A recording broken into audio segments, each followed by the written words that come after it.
Then people can't even talk. So you have when I take a day off, I forget how to talk. People already have made it in and dropped comments. I appreciate that. I appreciate everybody. Make sure that you hit the like button on the way in, whether you're catching it on when it's uploaded on the restream or whatever you call it, or if you're catching it live right now. Make sure you hit the like button when you come in. Make sure you hit that like button. got an interesting one for y'all today, so we're about to get this thing started. And I'm trying to figure it out. Here we go, right here. There it is. There she blows. Be right back.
Peace, folks.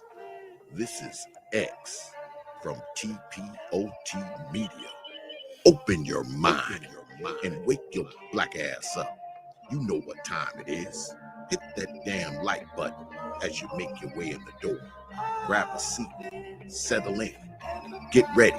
It's the Grown Man Hour with your host, my man, Bernard Riley.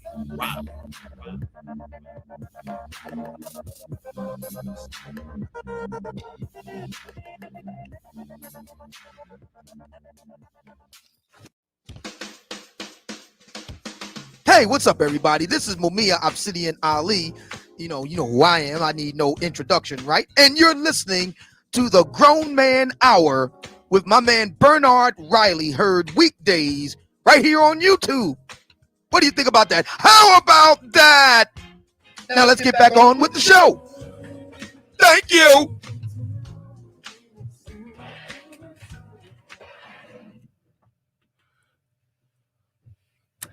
Little late getting that started. Got my coffee, got everything ready to go. Let me come on in and log on in myself and hit the like button myself. But like to welcome everybody in the building. Welcome to the show, to the Grown Man Hour. I am your host, Bernard Riley. I'm trying to make the video come up for me so I can hit the like button. I haven't even hit the like button on my own video. I'm always the last one to do it.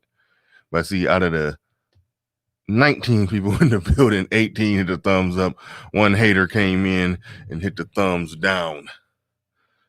So those of you that are here have definitely hit the like button, so I appreciate that. Shout out to those that make it in bright and early. I just see some more people stumbled on in. People stumbling on in this morning. I appreciate that. Early in the morning, my eyes be blurry. Can't even see the screen. I don't need glasses though. I mean, he says, "Is this your king?" Kill Deuce in the building. What's up? Salute to Kill Deuce. Shout out to the early bird squad, those that make it in bright and early before we really get things started in here. Shout out to all of you. Colorist who is, I can't read when people put who is who is also dusty. Wow. A colorist who is also dusty. That's what you named yourself when you named yourself. All right. If that If that's what you named yourself when you named yourself, all right. Hey, I appreciate it. Thai City in the building with that super chat. I'm gonna work my way down to that. I just can tell that's your logo. I can't really see. Okay, I see it on my screen now, but I couldn't see. I could just halfway tell that was your logo from a distance. Brian Washington says, I want to see what they're gonna say about this. Man put 5 million, but his wife white. You get where I was going with this. You get exactly where I was going with this. Yes. A big fuss always gets made in the hold on. My collar popped. I'm gonna get my collar game right. Okay, hold on. Gotta get the collar game right. But yes, that is the thing. That is part of the discussion today. Not the whole discussion, but a big part of it. A lot of talk gets made about individuals who care about black people, but also don't marry black. I think Ramil has made a really good point that he don't care what people do or who people are with, their capital, their resources, their business knowledge, their everything that they could offer to black people, to the black collective. I hate that word because people misuse it, but that doesn't change. They're still useful and valuable, more valuable than the people who broke Hotepin saying a black woman is God. Somebody like Jrue Holiday is proven far more value, to use that term. So, but you definitely get where I'm going with this. Shout out to Brian Washington. I could just hear it now. Why couldn't he have gotten with a black woman? His mama black, she's with him because he's in the NBA. Of course. I mean, of course she's in the NBA. He said, that's a Lauren Holiday. Y'all better not disrespect her. Soccer star. Yeah, I did find that out in my research. She's an actual soccer star. And that happens sometimes. Athletes will marry athletes, somebody who they can connect with, because it's not just about how fine she is. It's about the emotional connection when she's white. I'm gonna be messing with y'all today, just so y'all know. I got $2 says Bernie gonna be on CP time. Any takers? I wasn't all the way on CP time. Wasn't all the way on CP time. SKC, I knew this was gonna bring SKC out. I'm so horrible responding to your emails. I'd go ahead and respond right now. The particular songs, the stuff you added, it wasn't really my cup of tea. I've been meaning to, I'm going to challenge myself to email you back today, man. I've been boiling, but I knew this one was going to bring SKC out. SKC been kind of MIA around here. I knew this one was going to bring him out.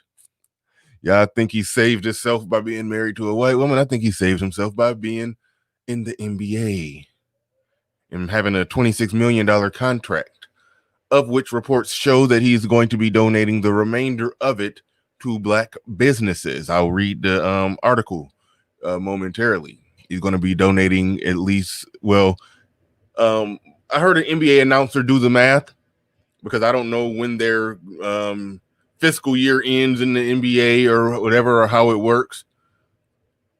I don't know if it is from now to April. I don't know.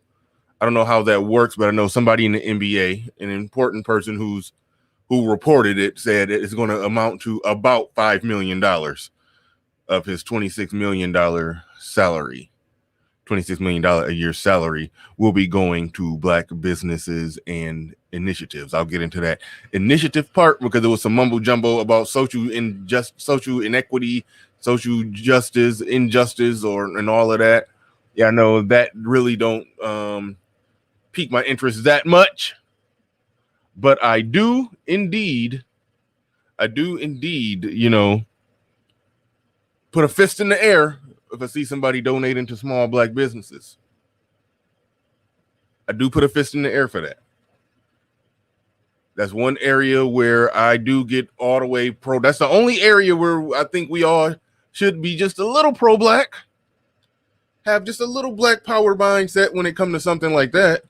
Now, all the penis policing, and I mean, I ain't on board with all that, but donating to small black businesses, yes.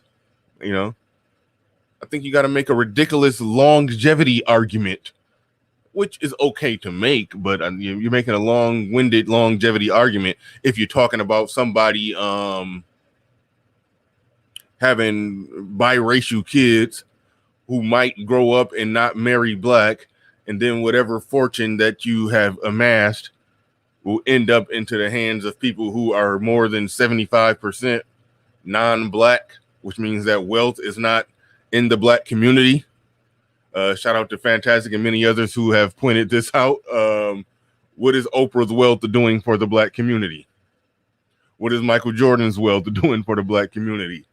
We have to stop looking at this as if just because somebody is rich and they're black, we somehow benefit from that. We only benefit that if they build vertical companies that hire mostly black people, because that's the only way that the white person who owns Target, that's the only way that other white people are benefiting. If they work at a warehouse that ship the stuff off or drive a truck for them or in there folding clothes and ringing people up, that's the only way they benefit. That's the only way the white community benefits from Target existing, is if the billionaire who owns Target down the line hires them. There is no collective land. Is you get hired to come in there and do a service.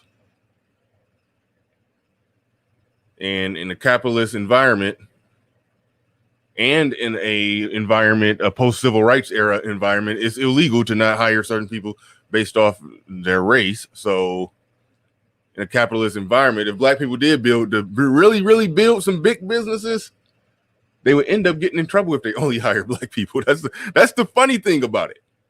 But small businesses can get away with that. But once you get so many employees, yeah, you're liable to have the government be on your ass. That's why when you walk in Walmart and Target and everywhere else, you see black people sprinkled around in there. You see all races sprinkled around in there. You see a ratio of women sprinkled around in there.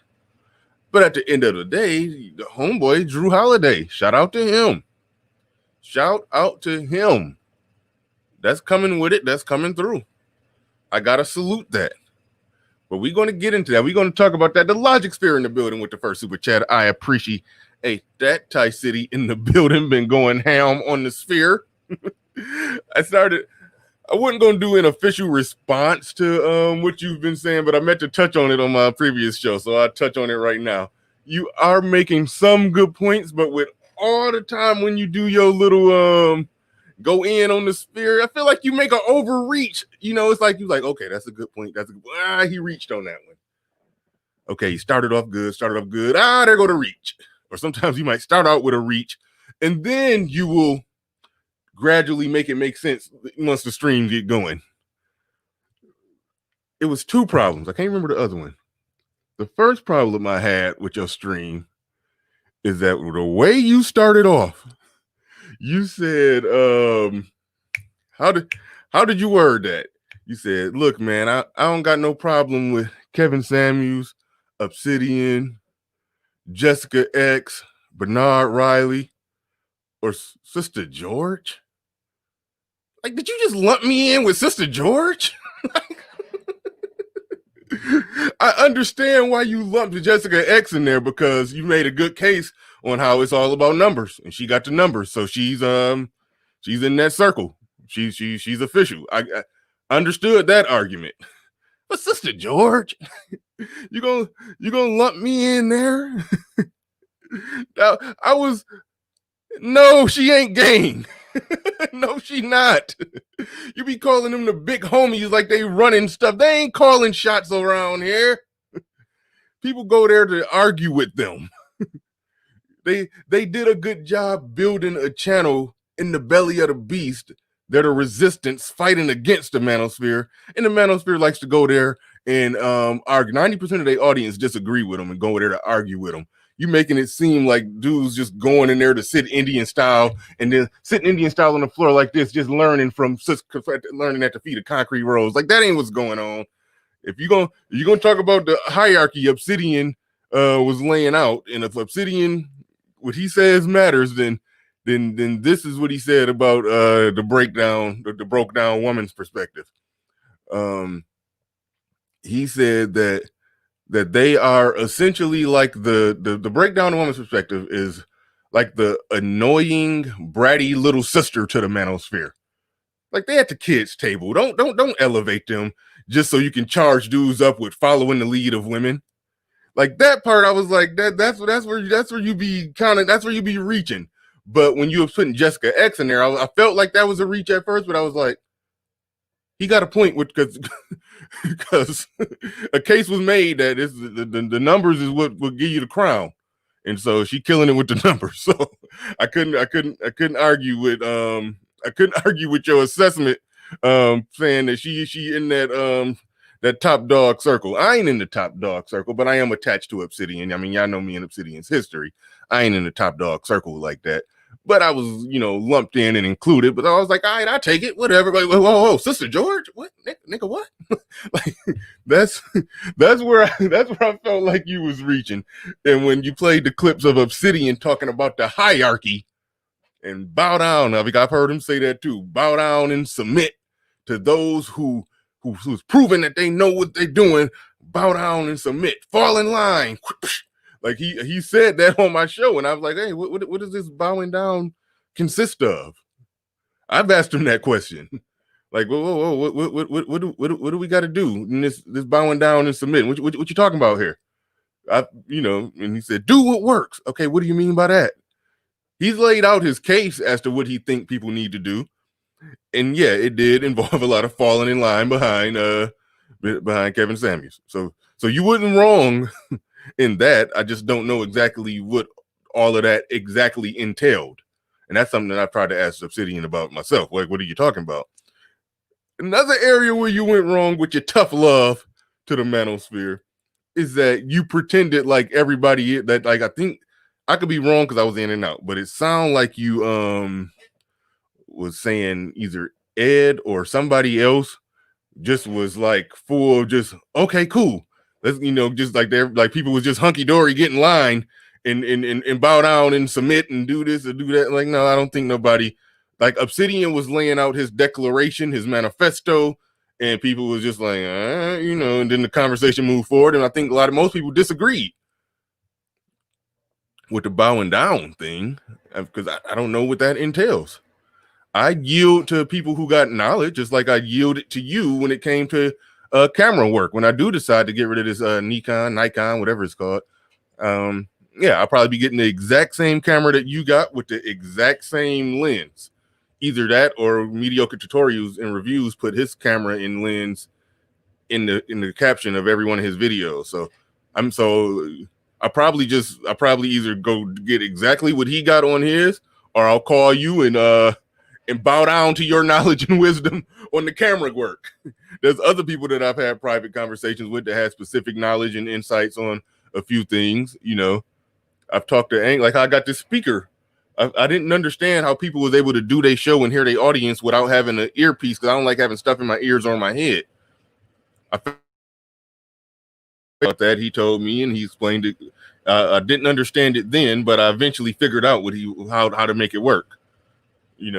So I say whoever is doing good in a particular area, if they doing good, go to them for their knowledge, wisdom, and insight. That's where I'm at with it. that's where I'm at with it. But you was making it seem like people was just on board, just falling in. I think you did that. I was in and out. I think you was charging Ed up with doing that. I'm not 100% sure. Not 100% sure.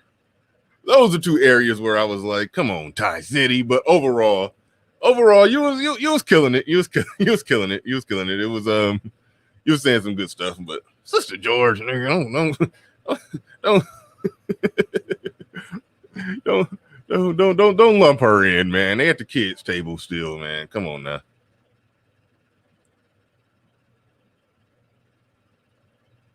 No, wealthy firefighter. Well, me and Ty City already did that. He was playing clips from the first time we did it. The title of the stream is the Manosphere of Blue Pill Space.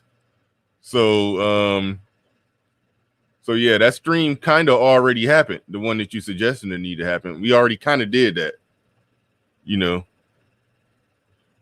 I don't really care to touch back on it, but that's that. But Omega Dread says Bernard could be a hologram, and Omega Dread's crazy. Omega Dreads be clowning. Mr. Shane Bitches, he says, you don't have to follow Kevin Samuels, just don't impede him. I agree. Mr. Shane Bitches, I notice you are a very reasonable, measured, logical person on any subject, long as black women are not involved. I've noticed that about you.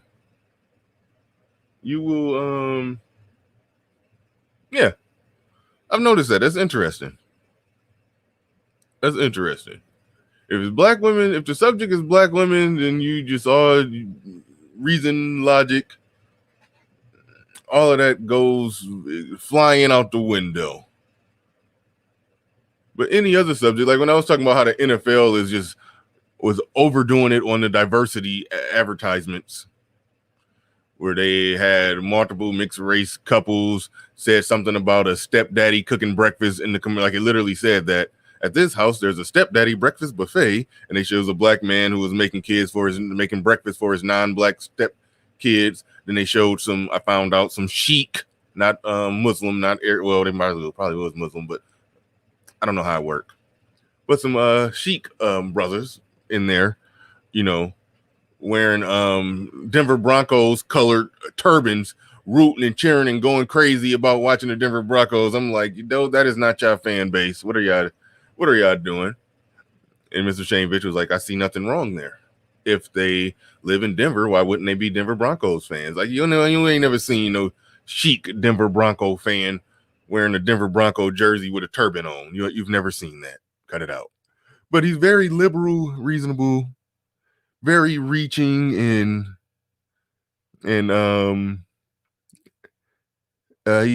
he extends the olive branch to most, long as there's not black women involved. Did I say Sikh or chic?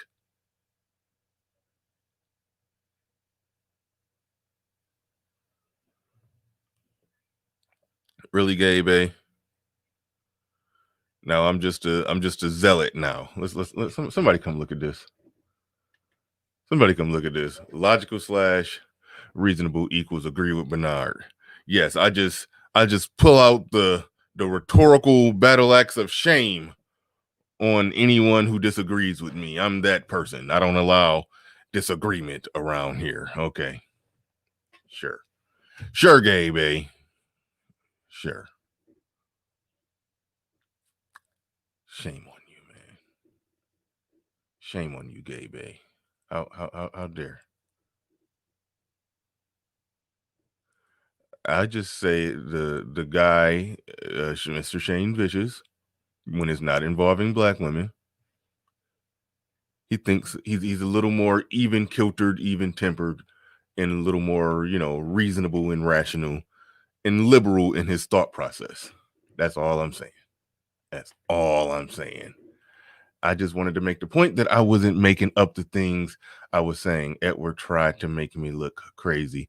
Yeah, I was in and out, so I missed some of what he said about you, and I missed part of what you were saying about him. I missed part of it. So, but it just, whatever you were saying about him, it just sounded like, I don't know. I was kind of missing. I was kind of in and out on that. But no, you make some solid points. But you slip in a couple reaches every time you go to cooking on that kind of stuff. You slip in a couple reaches. So I'm not 100% sure on the Ed thing. It sounded like it would reach at one part of it where you was when Obsidian was talking about submit to the authority of those who know what they're doing, who are showing competence. And I think you tried to make it seem like Ed was like, okay, yeah, like, no, I don't think Ed was doing that. I don't think that's what happened.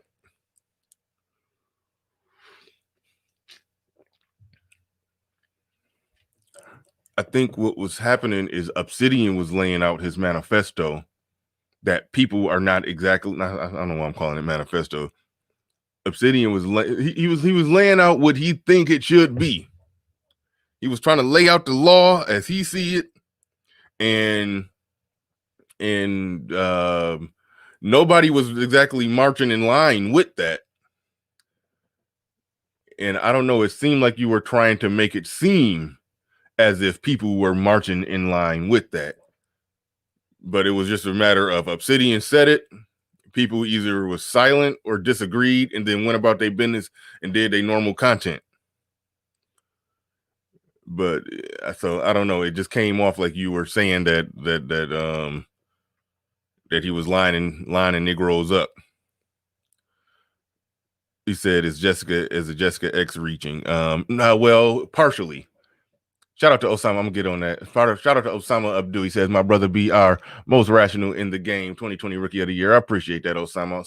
Osama always hit me with encouraging words. Shout out to Complex. I'm supposed to be coming on your show, man. We fell out of contact. Probably my fault.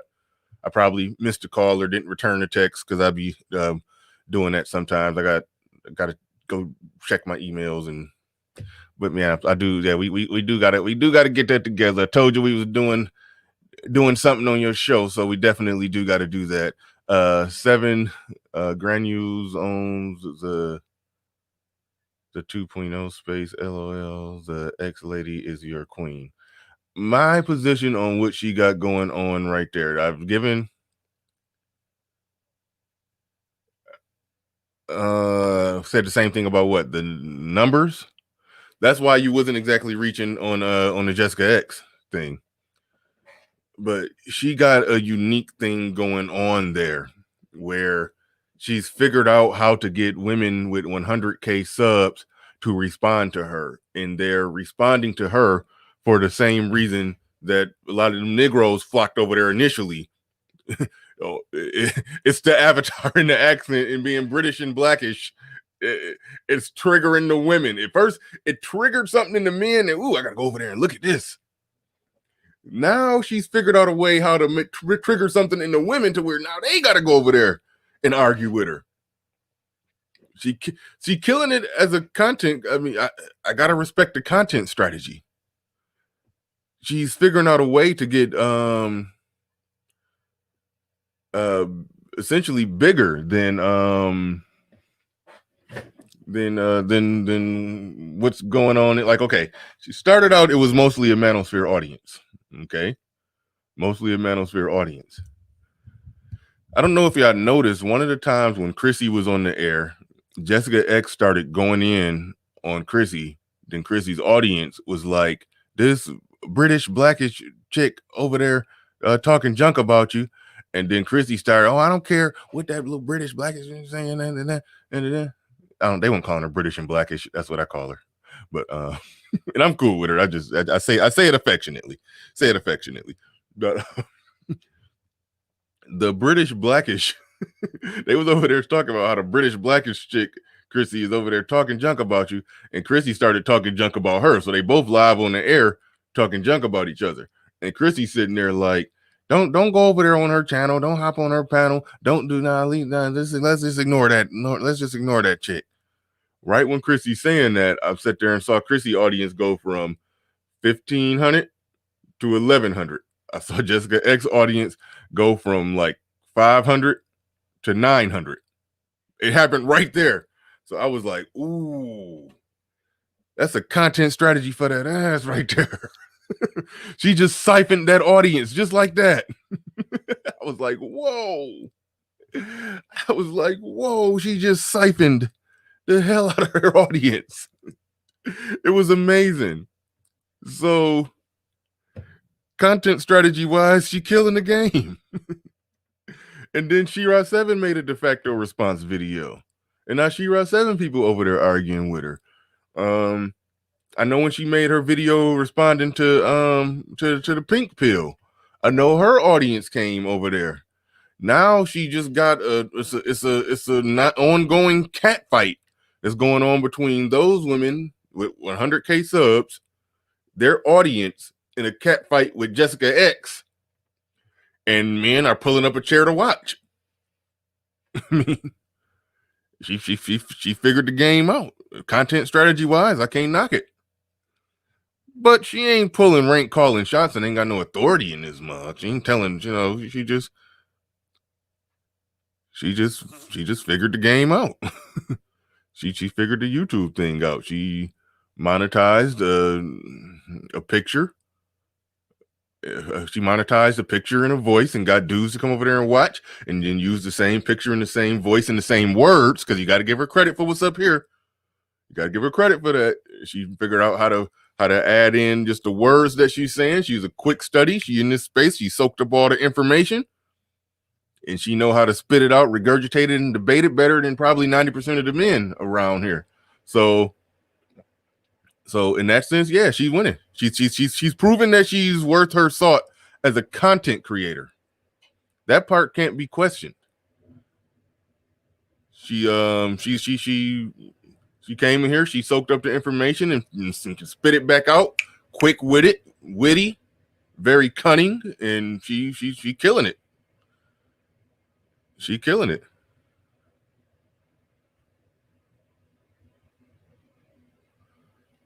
Gabe, I think you don't get it. You said a content strategy isn't arguing with people on panels. It's a short-lived attention grab.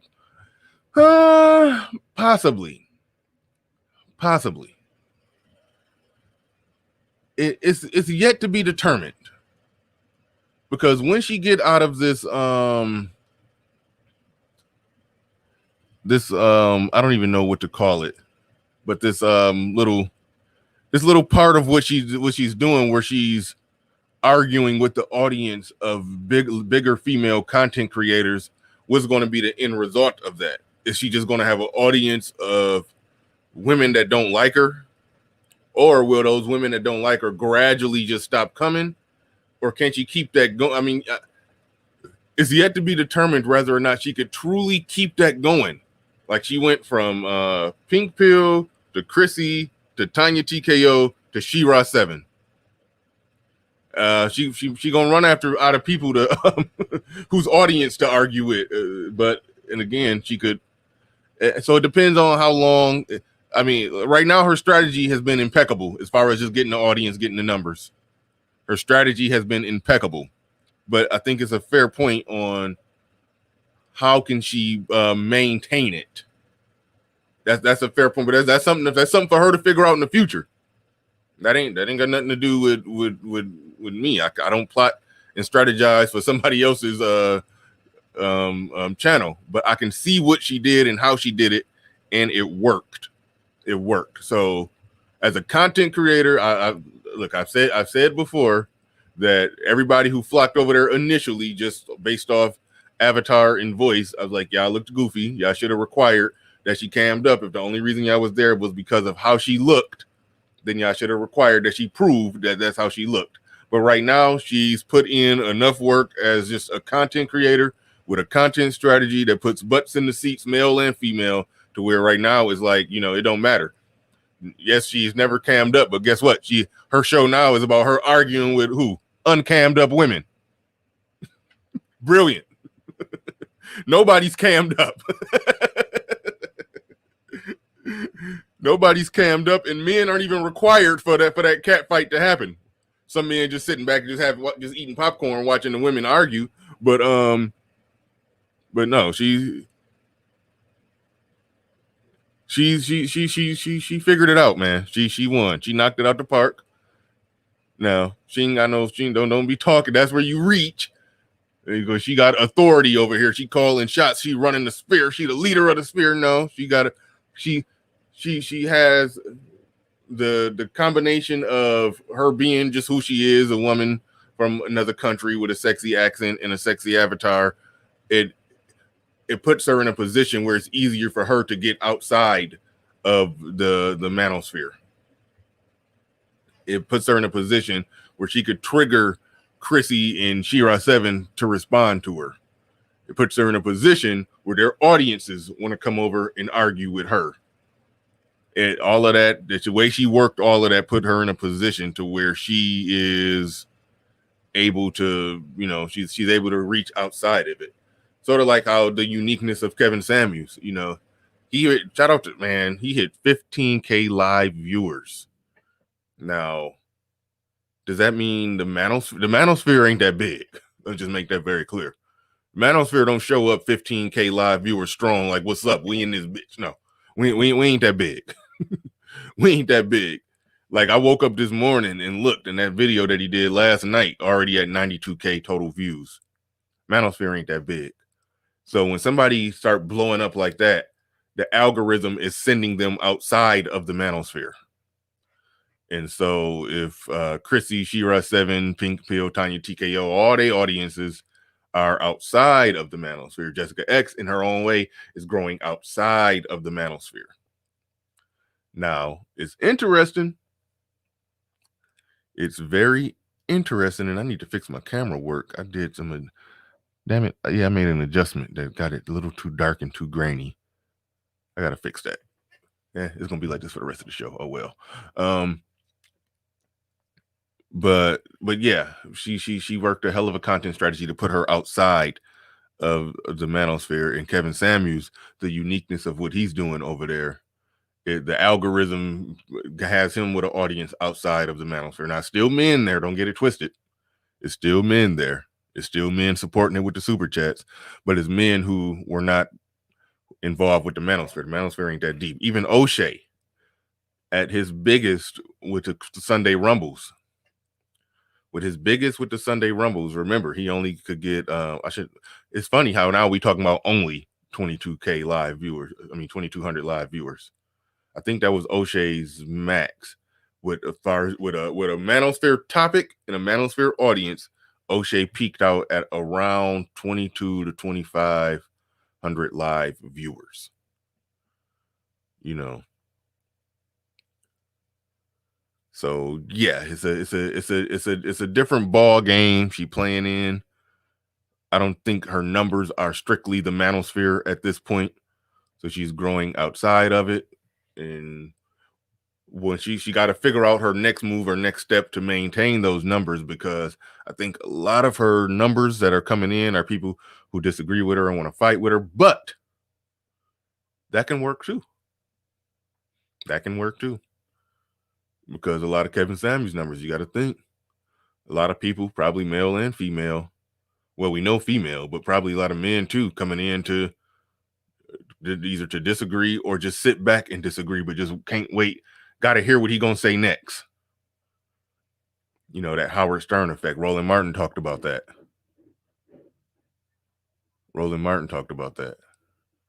So you can't have an audience and have the audience hate you.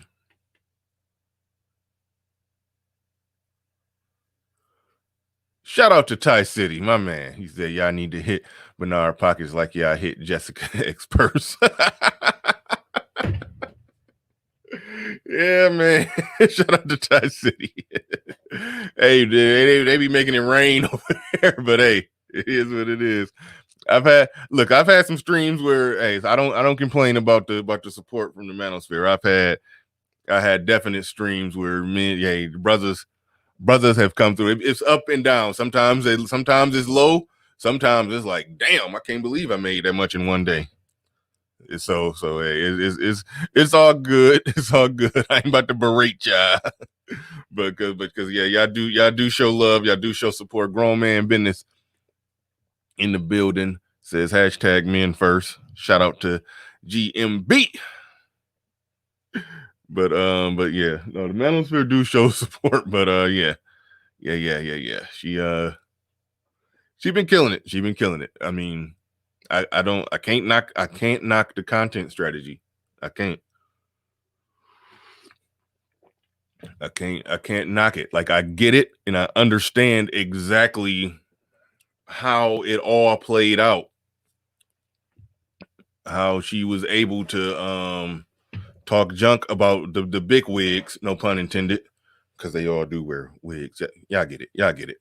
But she was able to call out the big wigs and get a lot of the big wigs to respond to her, and then their audience start responding to her. And once their audience started responding to Jessica, it was a wrap. Then it was a wrap. She went from, because if she just was going in on Chrissy, I think the manosphere would show up about 400 or 500 strong. They listen to Jessica X talk junk about Chrissy. But When Chrissy audience show up, that it just doubled. Because Chrissy got over 100K. So Chrissy audience showed up. Now is 900 people in there. And then gradually, slow walk to 1,000. That's brilliant. It's like I can't knock results. I can't knock results. That she figured the game out, and that's it, and that is what it is. And it's bigger than the Manosphere. Like when you look at her numbers, the Manosphere is donating heavy, but when you just look at her numbers at 1,000, she figured out a way to get 50-50. I can't prove it. I don't know for sure, but it does look like about 50-50 men and women in there. When the She-Ra 7, Chrissy, Pink Pill, Tanya, TKO audience show up, patting they weave to argue and whatnot. Oh yeah, Michael Ross in the building with a super chat. Appreciate that. Appreciate you. Oh man, y'all showing a lot of love. Y'all showing a lot of love. I appreciate it. Shout out to Ty City. Them passed the collection plate for me. Shout out to Ty City. Gabe Bay in the building. He says, now that you mentioned Ty City, LOL salute. Yeah, Ty City, that dude. He be coming at the Manosphere sideways, but Ty City, cool people, man. I like Ty City. He be coming at us sideways with a few reaches every now and then, but Ty City, cool people, man. I rocks with Ty City. But shout out to Gabe A. Came through with a heavy-handed super chat. That's enough to make you a sponsor, but I don't even know if you want your name scrolling across the bottom on this one. Because I'm about to get into the topic. I'm glad, yeah, in Ty City, you gave me my little first hour of the show, my little first hour of perfunctory. You helped me out. Because I don't do formal response videos to people in the sphere, but I'll just gradually talk about it. In my mind, I wanted to go back and listen to your whole stream and then respond to it, but I don't really do that. But I'll just gradually touch on it as a pre-ramble to the main topic. But still, yeah, I did want to discuss that. You did make some fair points. Who else we got in here? David Johnson in the building says, shut up, Ty City. Me and you made, but not. That's still my highest earning stream to this day. It was an ungodly. I was already that was when me and Obsidian used to do the already. The money was just already just ridiculous, and then y'all had a junk measuring contest. It ended with $100 super chat.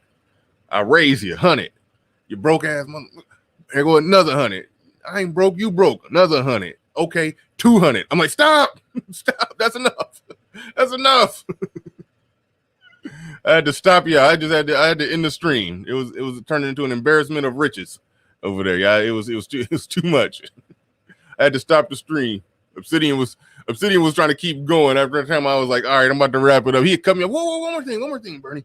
And then he'd try to keep the conversation going. I'm like, no, man, we ending this. But yeah. Y'all came through, man. That's why I always say the amount of support in this space for how small this space is. I've heard some people break down numbers and say this space don't get that much support. I don't know. I see support. So shout out to all of y'all who contribute to this space. Shout out to each and every one of you.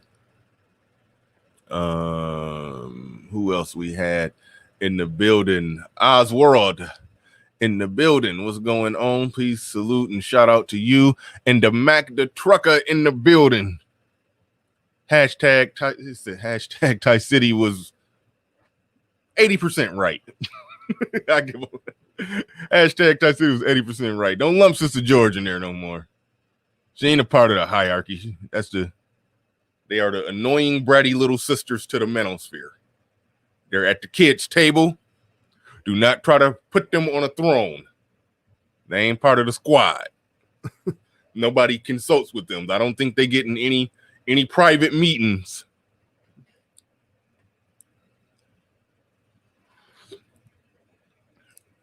Me and Obsidian talk off the air from time to time. Ever since it's like people be talking like there's private backroom smoke-filled cigar rooms, like the table at the Godfather, and people talk like I'm like I got a seat at one of those tables. I really don't, even though me and Obsidian talk. I've talked to Kevin Samuels. For a good while. The last time y'all saw Kevin Samuels on my show, that was Obsidian versus a Black Love Industry episode 9 or something. That was a while ago.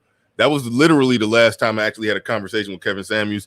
Until fairly recently, me, Obsidian, and SKC was talking about something, a project that we was planning on working on. We needed SKC's graphic expertise, and so we was just like throwing out some ideas and whatnot. Just having, if you've worked with SKC, you know what that look like. When you brainstorming something and he's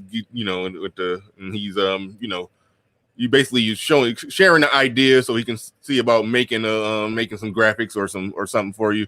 But so it was one of those meetings, and Kevin Samuels happened to call Obsidian, and Obsidian said, "Hey, just take the StreamYard link," and then he came up.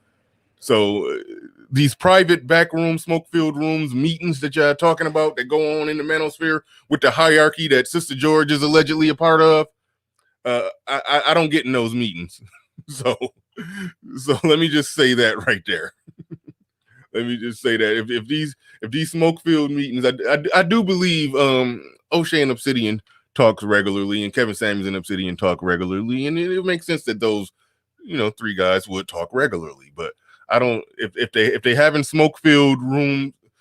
meetings in smoke-filled rooms plotting to take over the universe, I don't got a seat at that table if they're doing that. I don't think they are. I think that they're friends and colleagues who talk. So there's that. So there's that. I don't think it works exactly like y'all saying it do. If it do work like that, I'm not at that meeting. I'm not at the meeting where they're plotting and strategizing like that. Me and Obsidian talk, we exchange emails about if we're doing a show together, we exchange emails about the shows, or if something is going on, we'll like talk about it a little bit. But I mean, that's it's barely weekly. It's barely weekly. So there's that. There's that. Like some people be going to the moon. Like if there's a new commission, I don't know about it. Soul Provider in the building. He says BR be supporting like crazy and putting people on front different areas in the space. Yeah. I try to put smaller content creators. I'm still a small content creator, but I do try to put the smaller up and coming ones on the Summer Jam screen. I do. So absolutely.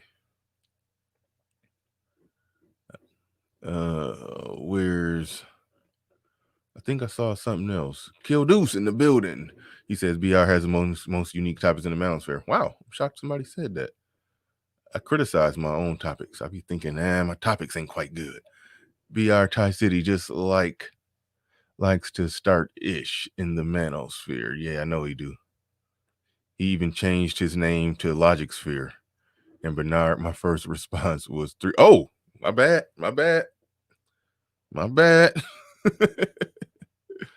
Yeah, Tie City straight. Stay causing a stir. Stay charging the Manosphere up with being blue and pink pill. No, just playing. Just be charging the Manosphere up with all kind of stuff. But at the Logic Sphere, we don't do that. The Logic Sphere, where it's at, fuck the Manosphere. That's what Tie City be doing. Y'all tired of all them Manosphere content creators all talking about women? Got women all in the chat room, all on their panels. Holla at the Logic Sphere. He gonna come out with a red suit and a cigar and gonna get a Logic Sphere medallion. He'll come out with one of them 1995 herringbones with a Logic Sphere charm hanging from it. Gonna have a big ass Logic Sphere charm come out in a red suit. Holla at the Logic Sphere. he gonna Suge Knight us in a minute. I know you never said after Manosphere. I know I'm talking junk. But you gonna Suge Knight us in a little bit. over there talking about women. Got women all on the panels, all in the chat room. You get tired of that? Holla at the Logic Sphere.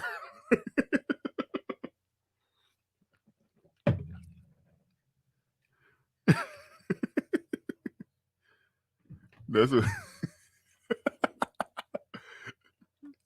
Ty City gonna show up in a red suit and Suge Knight us real quick.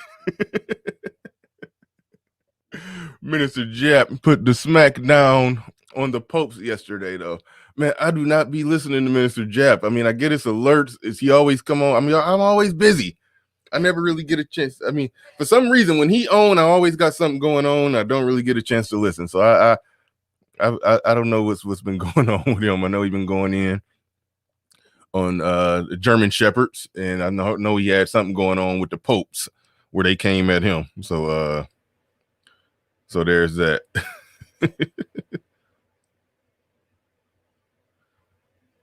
There's that. Holla at Death Row.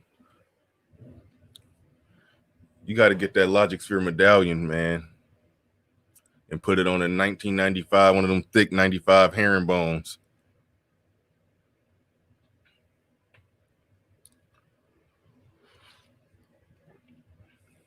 Get you some goons with baseball bats.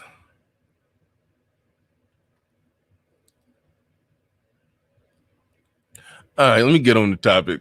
Shout out to Ty City, man. He inspired everybody to send their early contributions, and inspired the first hour of this show. I didn't even plan on talking about that, but I was glad you sent that early super chat, and I was like, yeah, you know what? I'm gonna go ahead and speak on this.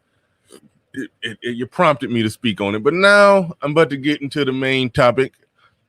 That's going to trigger some. You know, I know when I got a topic that bring SKC out the woodwork, I know it's going to piss a few people off.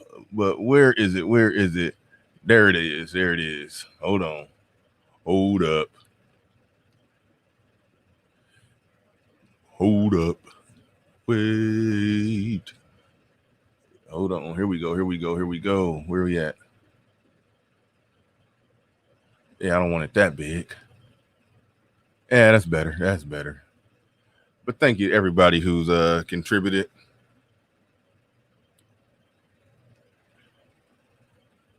And I gotta make Gabe A an official sponsor. Whether you want it or not, your name is about to scroll across the bottom of the screen. Because today's show is brought to us by Gabe A.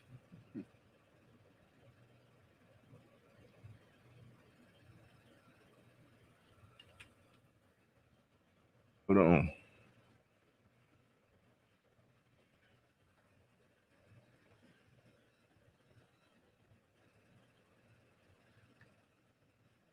One second, fellas. 1 second.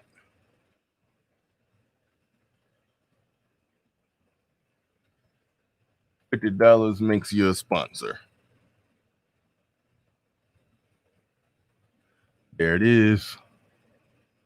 Hopefully I don't got typos in there. Last time I had a typo. Today's show is brought to you by Gabe A. Thanks for the $50 super chat. You are a sponsor, whether you want to be a sponsor or not. You are a sponsor of today's show. You shouldn't have sent me $50.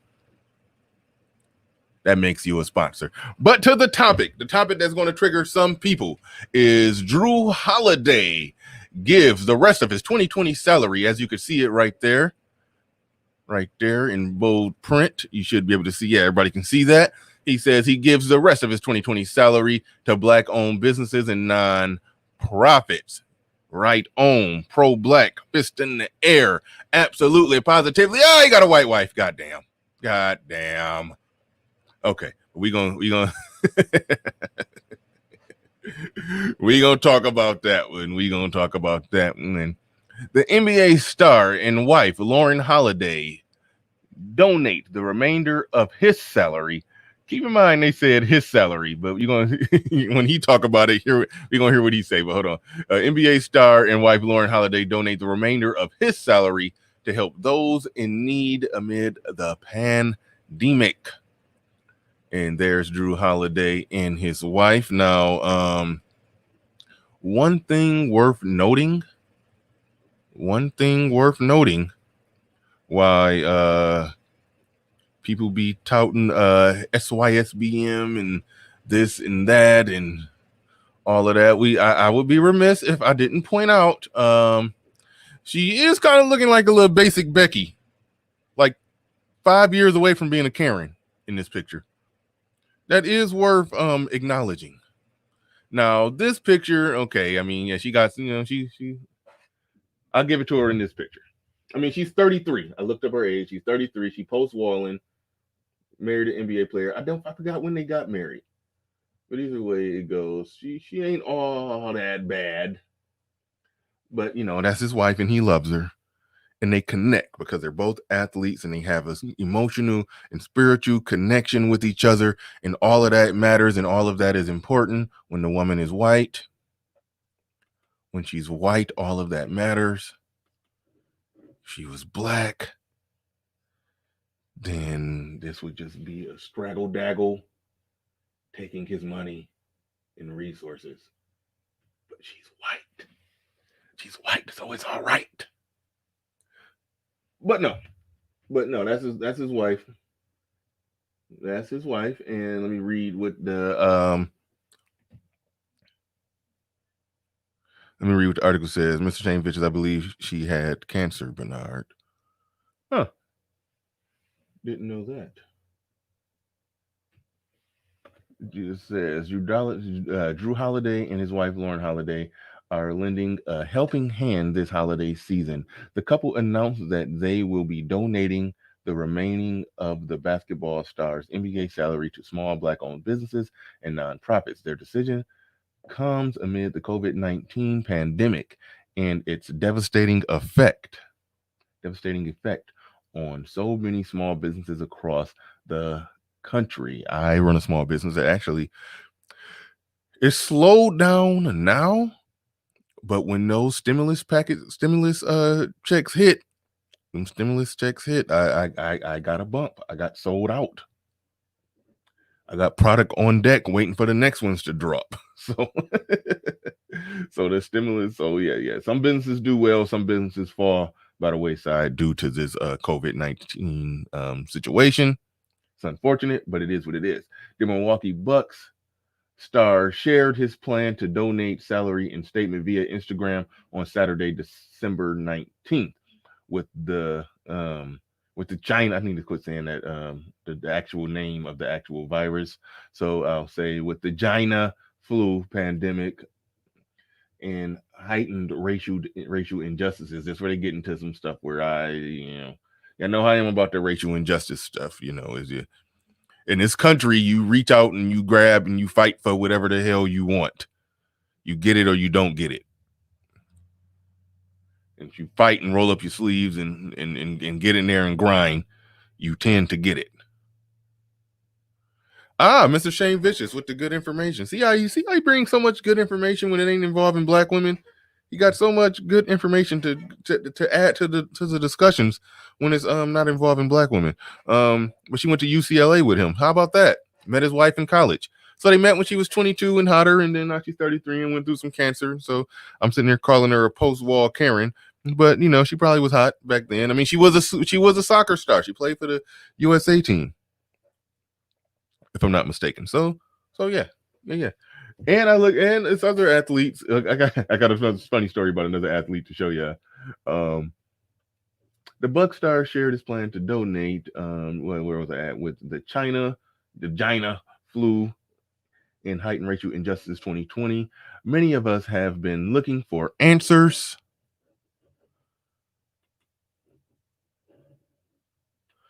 Real quick, shout out to Goodman in the building. He said, Jrue, his wife is a worldwide soccer star. LOL. SYSBM done right. We love our Black queens. And there you go. I knew the SYSBMs was gonna be in here today. I want to talk about. I mean, we're gonna talk about that. We're gonna take this at a few different angles because it's a from the Black business angle. I got a lot to say on that. Y'all know where I stand on that. So I'm going to be talking about that real quick. Al Boogie, get out of there. I don't need glasses. I'm like Red Fox in Harlem Nights. What he was still calling himself Snake Eyes. You couldn't see it. I don't know. I'm Bernard Snake Eyes Riley. I can call the dice before they done rolling. God damn it. I don't need glasses. All right. I found ourselves searching for ways to help our community at a time when they needed it most. 2020 embarrassed stars. Well, I think I already read that. Pledge the remainder of his salary to small Black-owned businesses, nonprofits, and initiatives is how we felt we could make a difference. Oh, this was the part I wanted to say. Notice how they said pledging his salary, but him, such a good husband, he says pledging the remainder of our salary. He called his salary our salary. It's both of theirs.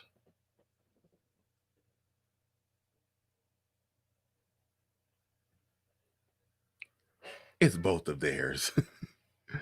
Is that okay? I'm gonna be messing with y'all. I mean, I ain't come here to just clown SYSBM, but I am gonna mess with y'all a little bit. Is that all right when she white? Because if he was black, talking about, if he had a sister talking about we're gonna pledge our salary, she ain't made a goddamn. She can't even tie a pair of gym shoes. Talking about our salary. See, Dane Christopher said hashtag Bitcoin. Oh, wait, no, you talking about Bitcoin L because that's his name now. I thought you was talking about Bitcoin. I was like, oh, shit, let me check.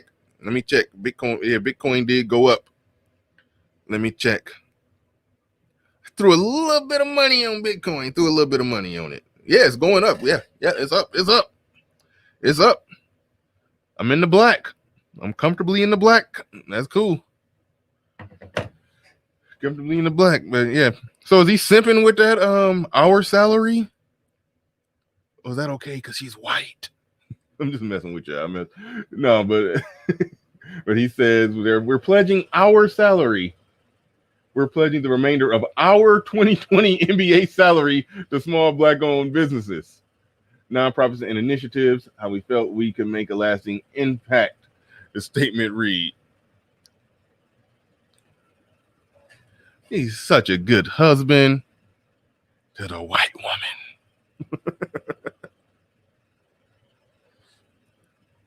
Kildu says I'm going to use my stimulus for Bitcoin.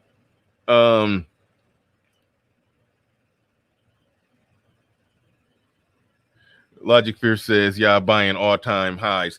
Yeah, I came in kind of late. I was at it was below 25, I think, when I first bought in.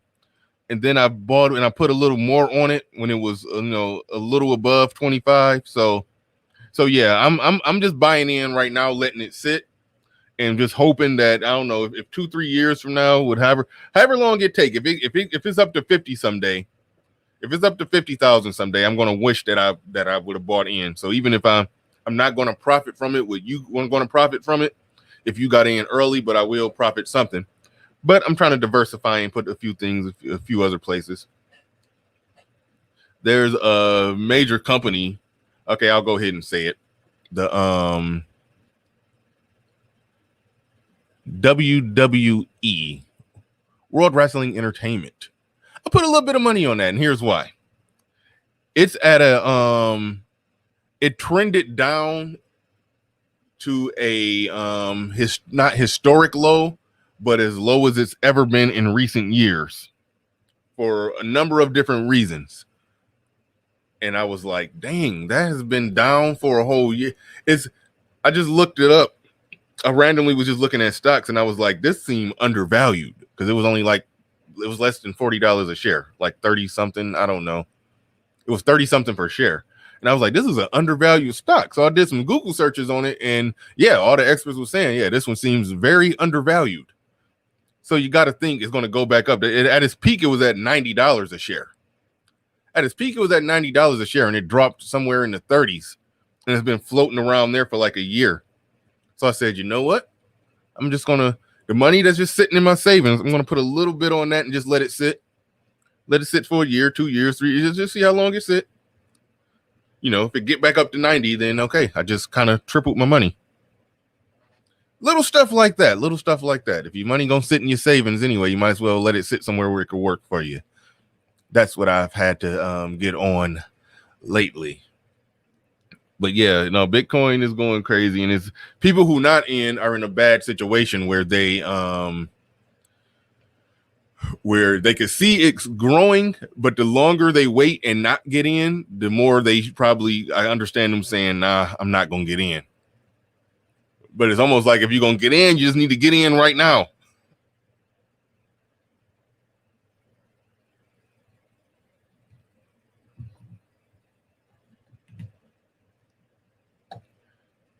You just need to get in right now. That's almost like you just got to get in right now because it's fluctuating upward.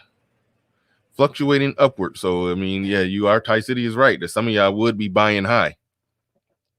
But I've been on Coinbase checking it out. I see a lot of them that are low, that are definitely low, Ty City. So I'm going to be putting a little money on the low ones. You know, got to play around with it. Mediocre Tutorials and Reviews did a stream where he live invested $10,000. I've forgotten what company, but he showed you how easy it was to invest money, and he put $10,000 on something. And so dang, what was I about to say? Yeah, Mediocre Tutorials and Reviews. He did that, and it was a larger point I wanted to make about that. I can't get the point out of my head. I'll come back to it. But yeah, invest. Put it like that. I'll just say that. Invest. All right, he's pledging the remainder of our salary, our 2020 NBA salary. Right on. And there's his wife. That man, normally when a woman get put on the Jumbotron, everybody want to criticize her, want to give her a rating, want to give you niggas is showing the utmost respect today. No, just all right.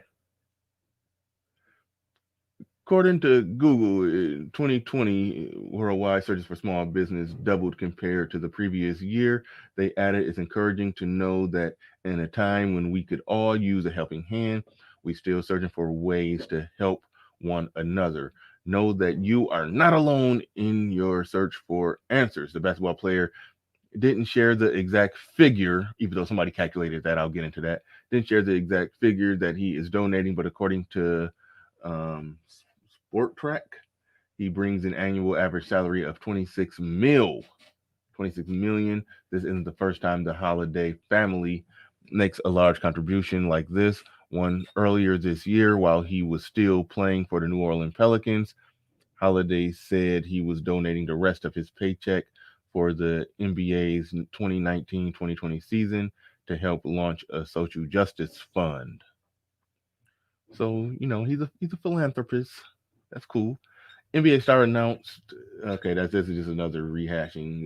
Jrue and Lauren, Social Justice Impact, found a collaboration with his former U.S. soccer team player wife. Today, we announced that I have pledged the remainder of my 2020 salary, blah, blah, blah, blah, blah. I think, okay, I think that covers it. As I think I already said, somebody earlier pointed out the simple fact that damn it, hold on. Somebody pointed out the simple fact that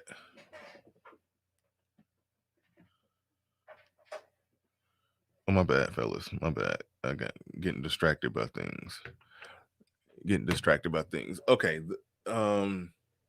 Somebody in the NBA, some bigwig in the NBA pointed out that I wouldn't say a bigwig in the NBA. One of the announcers pointed out that if you do the math and the calculations, it comes up to about $5 million. So that's the amount that he is donating. It amounts to $5 million. That's the amount that he's donating. And I've talked at length about donating to Black businesses. It's not a required thing if you're Black and you have money. It's not required. Rich white people aren't exactly doing that. They come in as investors.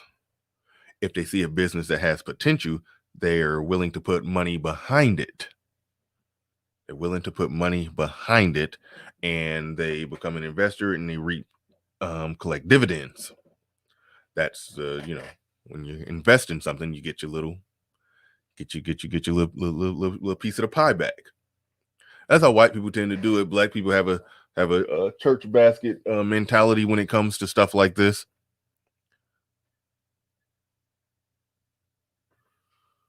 Mr. Shane Vicious, cancer survivors usually get a pass. I could put a black woman up there who was a cancer survivor and lost her left leg in the Vietnam War and had her right arm bitten off by a shark. You'll still give her you wouldn't grade her on a scale.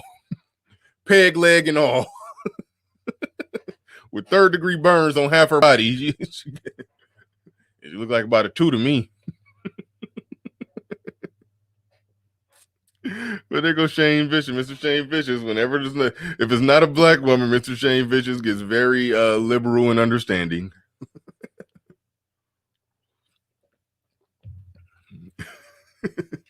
But no, I ain't tripping on that. It's actually black NBA players who've married a basic looking athlete. Kevin Durant married a fairly basic looking chick that played in WNBA. Well, he proposed to her. I don't think they ever got married. I think she declined. I think they got engaged, but then she decided not. Yes, that's what I read. She decided not to marry Kevin Durant because of her strong Christian upbringing. She decided not to marry Kevin Durant. I don't know if he wasn't Christian enough for her.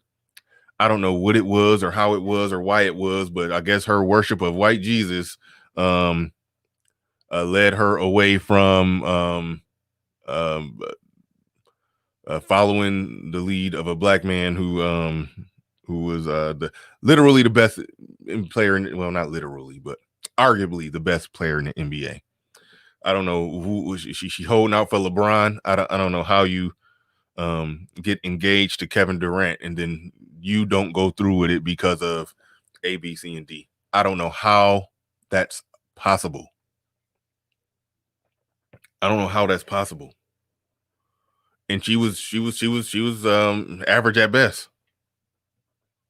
Like I'm serious. She was average at best. Like that one was crazy. I'm gonna get back into the Jrue Holiday thing, but since I'm here, I'll show y'all this. I'll show y'all a thing or two. No,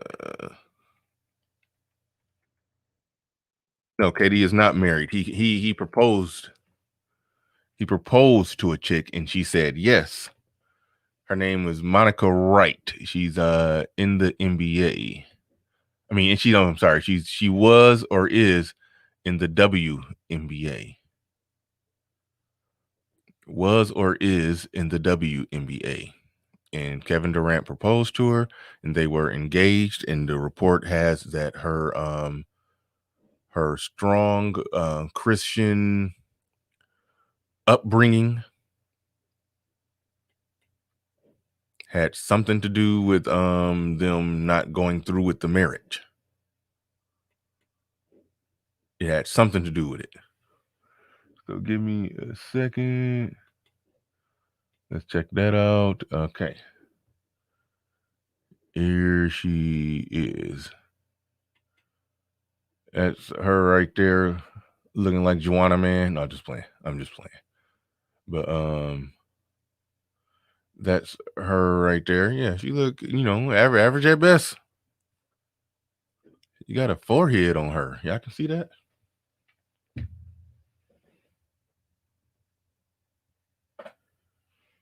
Mr. Shane Vicious, look up, see if she had cancer so we'll know if we can talk about her. But yeah, there she go. I mean, she's cute, She got a big forehead, not like the actual average at best chick. But she turned down a proposal from Kevin Durant. Let's let that sink in.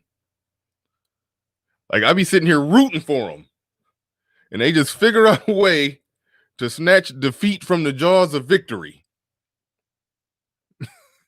Like how? Like how, in any way, shape, or form, does this woman get engaged to Kevin Durant and then break it off?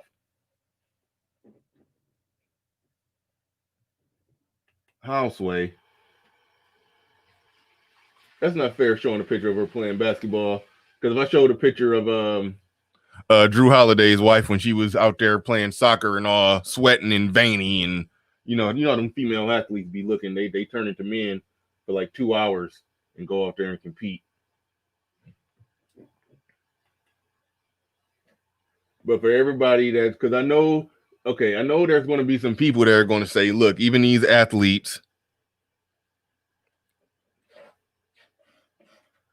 even these athletes who got millions of dollars, even when they get with a white woman, they go and get with just basic bottom Becky. But no, here's an example of a black athlete who I guess they just connected over basketball. I mean, you just being Kevin Durant, the best basketball player in the world, arguably. You think he can do better. I don't know. Maybe they just had some type of love in basketball type connection. They played one-on-one for his heart, and he lost. So he had to marry her. I mean, had to propose to her. I don't know. And then she pulled out. She snatched a defeat from the jaws of victory somehow. But that is an example right there of somebody who married somebody who he okay, now see the difference when I was Shane Vicious. Reasonable, logical, sober, and judicious when the white woman is on the screen. Then what happens? I put a black woman on the screen, and now what is he saying? Where he at? Where he at? I saw it. I saw you. Hold on. There it is. Wait, hold on. That's not where it is.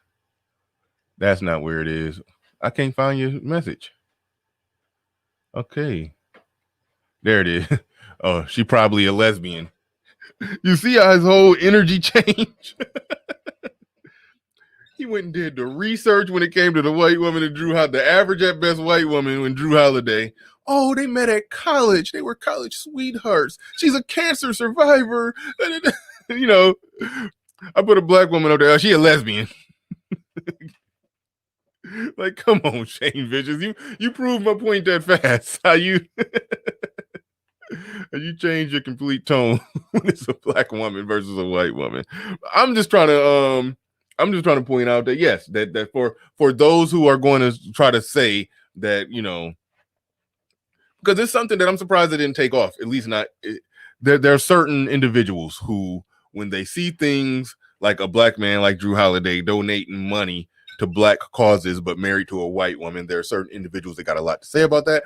And there's a particular individual, or I mean, she has an army, but there's a particular individual who likes to point out that these black men, when they're rich and successful, they'll still take any bottom shelf Becky or some average at best Becky or something like that. But I just wanted to point out that here's Kevin Durant, who's a bigger star, much bigger star than Jrue Holiday, who got down on one knee and proposed to an average at best black woman who he felt a connection with because, you know, I don't know, they probably had some kind of good emotional connection and attachment. You know, that he's in the NBA, she's in the WNBA, you know, stuff like that.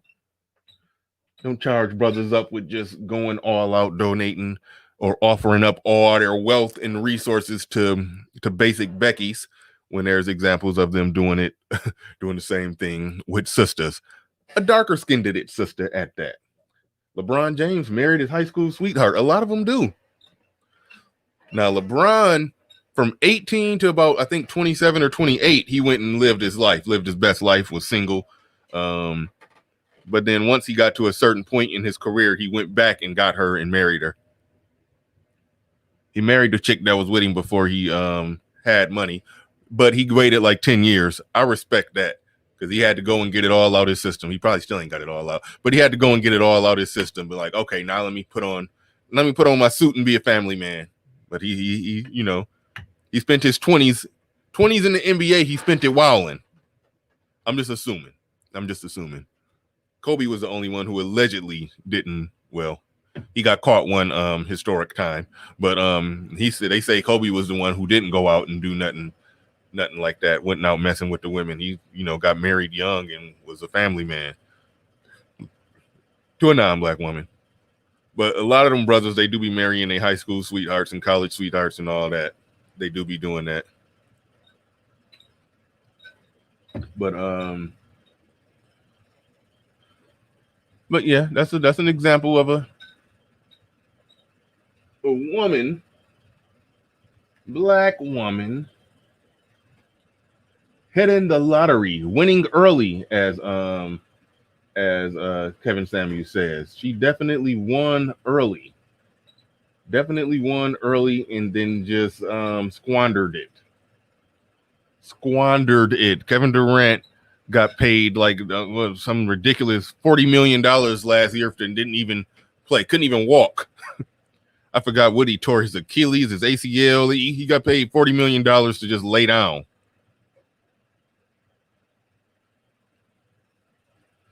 But this was about to be his queen to be. And she ain't want no part of it. And that forehead, though. Her forehead is not like the average at best chick. The average at best chick forehead was it, that thing, like if you could shrink yourself down to like the size of my cursor right there, and then just sit right there on the average at best chick hairline, like you're watching ships go out to sea, you would see those ships go over the horizon of her forehead. Like your forehead shouldn't have a horizon. It shouldn't, ships shouldn't disappear going out to sea on your forehead. But her forehead ain't quite as big as the average at best chick, but it is a slight horizon right there on the forehead. You see how right there, see how his hairline right there, and it just goes more or less straight down. But right here, you can see like there's a curve. It like goes down the horizon. But anyway, there are black men who do the same thing, that they find a connection with a chick for whatever reason, even though they're filthy rich and they can go and get the baddest chick on earth. They marry somebody they got some type of connection with. They do that with women of all races. Somebody came through with it. There you go. He's who was that? Miss Dariki 27. You said it right. You said it right.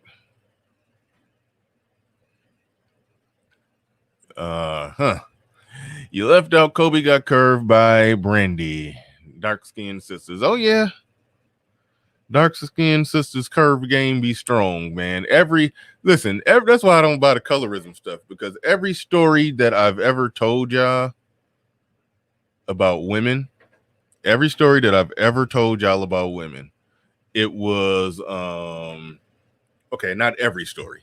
A lot of the stories, the good, bad, and ugly that I've told y'all about women that I've dealt with, a lot of them have been dark-skinned women. When I told y'all about the woman who was coming to hook up with me after she got taken out on dates by whoever the hell, and that was something that went on for months. It would go on consistently for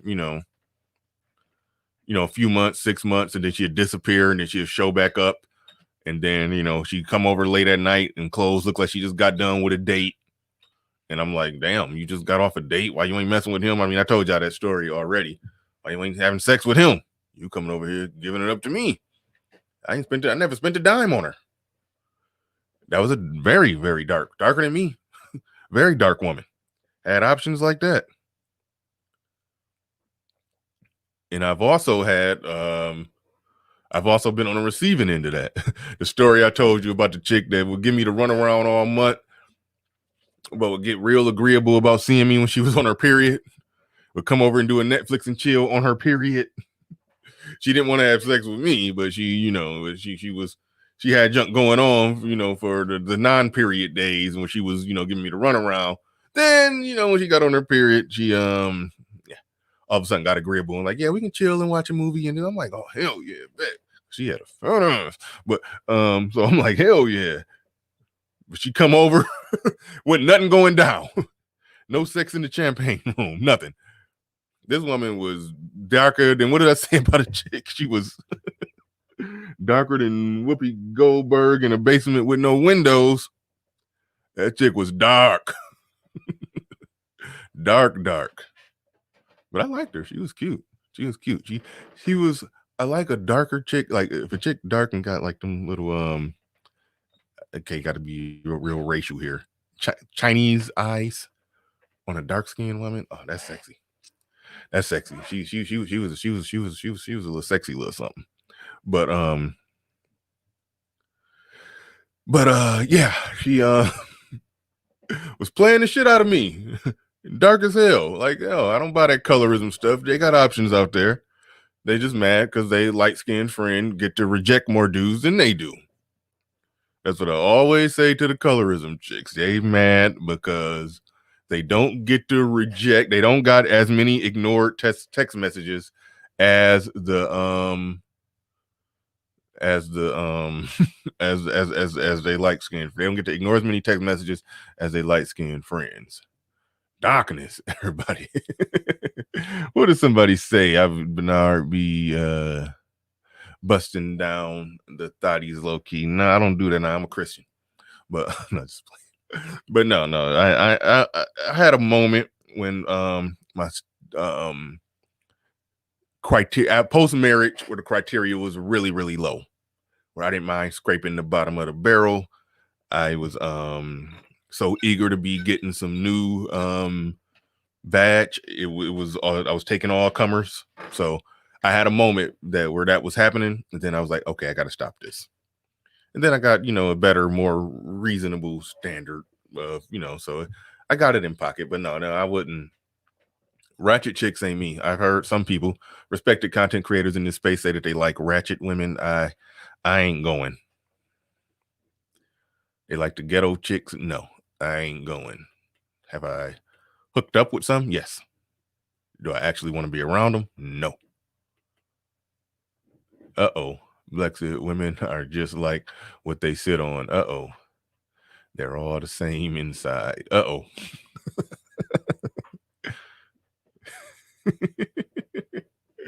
Uh-oh. Yeah, see, Fantastic look like he Fantastic look like Fantastic done bent over a couple 2s and 3s. Fantastic. I know Fantastic done just said, all right, bring your glass on, just turn around and face that way.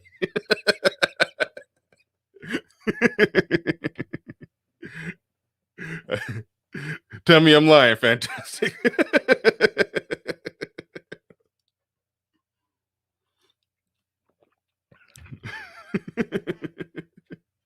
I'm waiting for him to tell me I'm lying. Cut to the chase in the building. What's going on? I'm gonna wait.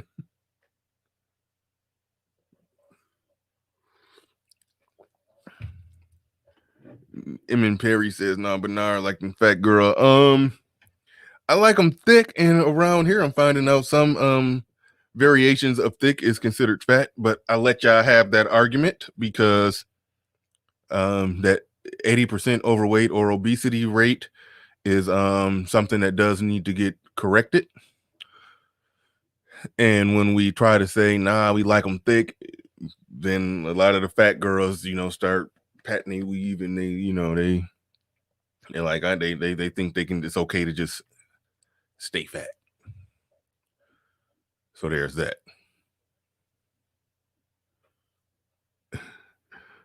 Okay, hold on. Here we go. Yeah, I was waiting on that response. He says, only 2 lifetime record, no 4s, belows, or 2s infused. He says only 2. So 2 lifetime. So yeah, it was 2 2s and 3s that you just told to bend over and face the wall. Okay.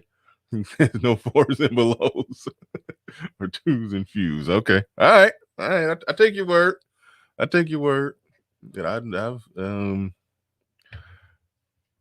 when I got out of that marriage, I was so happy to just be getting some new action. Hey, I was taking all comers. I was Jack Johnson taking all comers. But I had to clean that up. Man. Had to clean that up. At my best, on my best day, had some 8s and 9s. Did mess with some 2s and 3s after midnight, but I probably averaged around 6 area, just above average, just cute. I'll say that. I guess I gotta borrow a quote from something I heard C Boogie say a long time ago. He said, just normal cute chicks. They ain't all that, but they cute. This a normal looking cute chick. I kind of like that term when he said it, and I'll borrow it because I think that kind of explains, You take some threes and whatnot after, after midnight. On your best day, you pull a, 8 or a 9, but on your worst day, a 3, on your best day, maybe an 8 or a 9. But really, truth be told, the bell curve is in the middle. You probably average, if you're averaging around 6s, even if you mess with a 5, an average, a literal average at best. I ain't knocking that either. You should, your goal should be to try to just average above average, even if it's just slightly above average. Try to average above average. Because if you're a quality over quantity guy, then you can legitimately say you only have messed with 7s or up. But if you own some quantity stuff, if you care about quantity, then oh yeah, you've lowered that standard. But I eventually had to stop doing that. See, people saying nothing lower than a 7. Okay, sure. All right.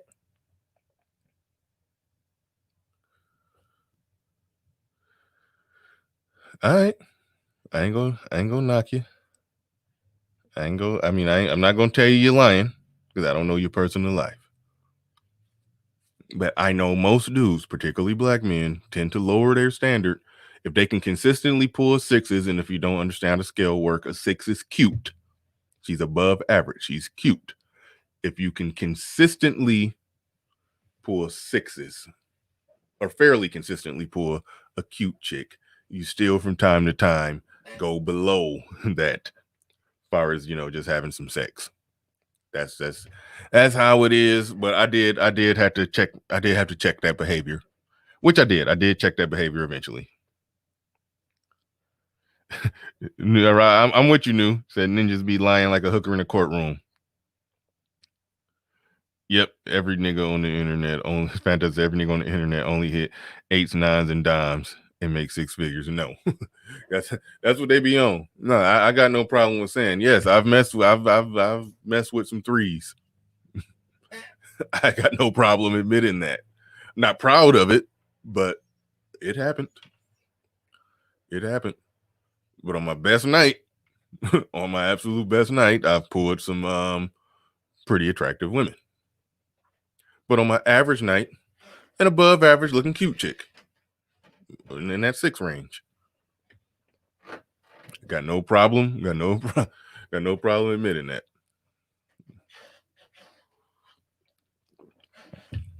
Now, if I say 6 means you got to be cute or up, if I say that, then yeah, the quantity will decrease, but the overall quality will increase. And that tends to be how it works.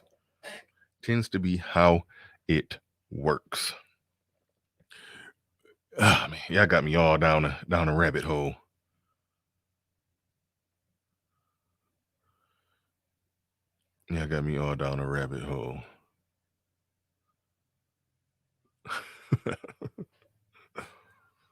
All right, but anyway, back on this topic. All right, we got a brother, NBA player, Jrue Holiday. What am I? Screw it. I was trying to find something. NBA player Jrue Holiday. If you watch NBA, you know who Jrue Holiday is. Already laid out what he did. Donated $5 million to black causes. Not black causes, black businesses. And he said some nonprofits and initiatives. Now I don't know what that nonprofits and initiatives mean. That make me question the whole thing, because it make me feel like out of that $5 million that he donated, now he's probably sent $3 million of it to Black Lives Matter. That's why I'm like, whatever. That's why I'm literally like, whatever on that part of it. But the first thing that they said, Black community said Rihanna is a 7 at best, and she's a 7 at worst. The worst picture you'll find of Rihanna, she's a 7 in that picture. Go dig up the worst picture you can find of her, she might be a 7. The best picture you find of her, she's scraping a 10. Yes, he does spell it Jrue with a Jrue.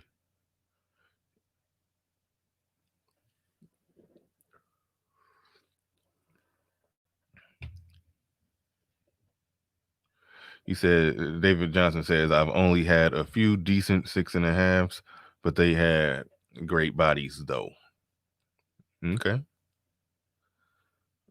I mean, I think when we look at a 6, I'm trying to get on the main topic, but I think when we look at a 6, in our mind, a 6 is not good because it's so close. We look at it as, we look at a 6 like a 60% is a D. So we look at that as bad. But on the scale from 1 through 10 scale, a 6 is above average. So, you got to look at it differently. A 6 is not bad. That's why I have no problem saying that I average at around a 6. I have no problem saying that. Because 6 is not bad. I mean, it's an above average looking woman. Like, you never just say, I mean, there's some guys who are in that place where, in that space where they can just say, no, if you just cute, no, can't do it. You gotta be bad. You gotta be bad in order to even to be worth my conversation. Some dudes got it like that. I mean, I'm not denying that, but I just think it's some reaching going on. Some reaching, if not full-blown lying going on when dudes are, or just a lack of understanding of the scale when they talking about 6s. Like, no, I don't mess with 6s. Like, I mean, if we're going by Kevin Samuels' scale, Beyonce is an 8.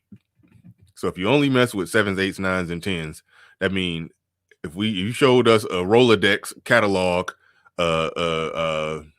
a picture library of every woman you ever messed with, it would be all women that look better than Beyonce and up, minus the few 7s that you mess with. If you only mess with 7 and up, that means it'll be just a few women in there, look slightly, not as good as Beyonce. The rest of the women look like Beyonce or better than Beyonce. Like, that's what you're saying if you're saying you only mess with 7s and ups. Now, if you got it like that, you got it like that. I'm not going to tell you you're lying, but for everybody to be saying they got it like that, they lying. Y'all lying. That's why I just said no. Captain Sicko says Beyonce is a 9. TV Beyonce is an 8. That's all I'm going to say. Yeah. There's some truth in that. There's some, I mean, I don't know. I mean, it's some truth in that. It's some, like, I mean, I've seen pictures and video images of Beyonce just in her natural state. And somebody who trying to get over analytical, empirical, and scientific about it would talk about her facial symmetry and all of that. I mean, yes, it's a well put together face, but she ain't just bad just waking up in the morning with her natural hair. No. So I do understand that. I do understand where you're coming from with that. But with that said, Ty City, if TV Beyonce, on screen Beyonce is an 8, then that makes my point even stronger when I say dudes who saying they don't go below a 7. So they basically saying everything they mess with is above Beyonce. If actual non-TV Beyonce is a 7 or a 6. So when dudes say they don't go below a 7, they're basically saying, okay, every chick they mess with better than Beyonce. Like, come on now, we gotta be honest here. You gotta be honest here.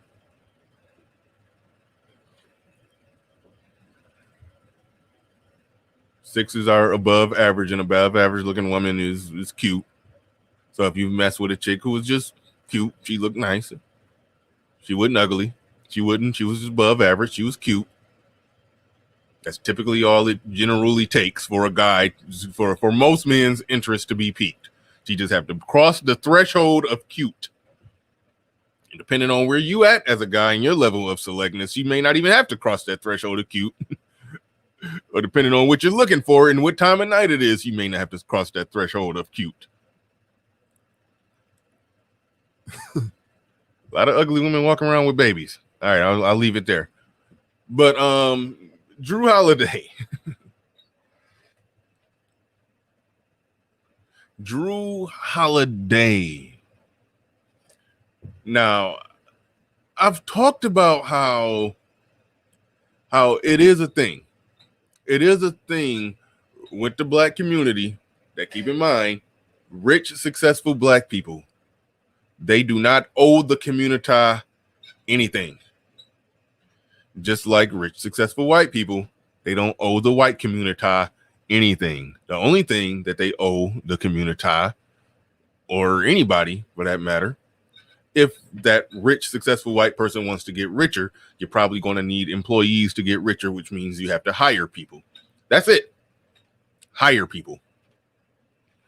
And I've always told the story. I almost found it, couldn't find it. I found a clip of the video. For whatever reason, Real Time with Bill Maher, he don't have the video is not available when Jay-Z was on there and they were talking about what's wrong in the black community. I tell this story all the time because it really just puts a unavoidable spotlight on part of the problem, where Jay-Z was like, it's jobs. They need jobs in the black community. There's no jobs out there. They need jobs.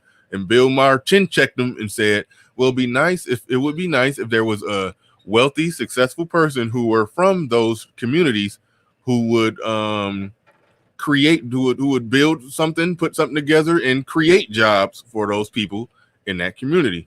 And Jay-Z, like, you could just see he knew he got chin checked. Like, quit complaining, talking about they need jobs, and he wasn't a billionaire yet, but he was worth at least $500-600 million. You got the capital to create jobs.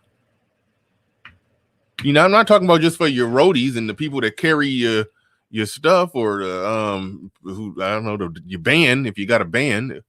I'm not talking about for them. I'm talking about there's industries that could be bought up by these rich, wealthy black people. Could buy these industries up, put those businesses up. I soft shoe and shorthand it by saying, just buy a factory with some assembly lines in it that make whatever the hell, hire black people, particularly black men, call it a day. Pay them a reasonable wage, create jobs. Real simple, create jobs. You want to solve the problem? Create jobs.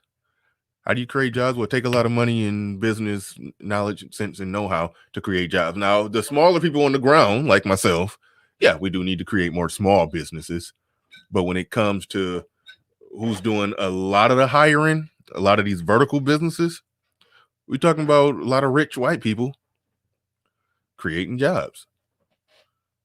I always use the Walmart example. Sam Walton. He didn't care about the white community. He closed down plenty of small businesses in the white community when he put his Walmart up.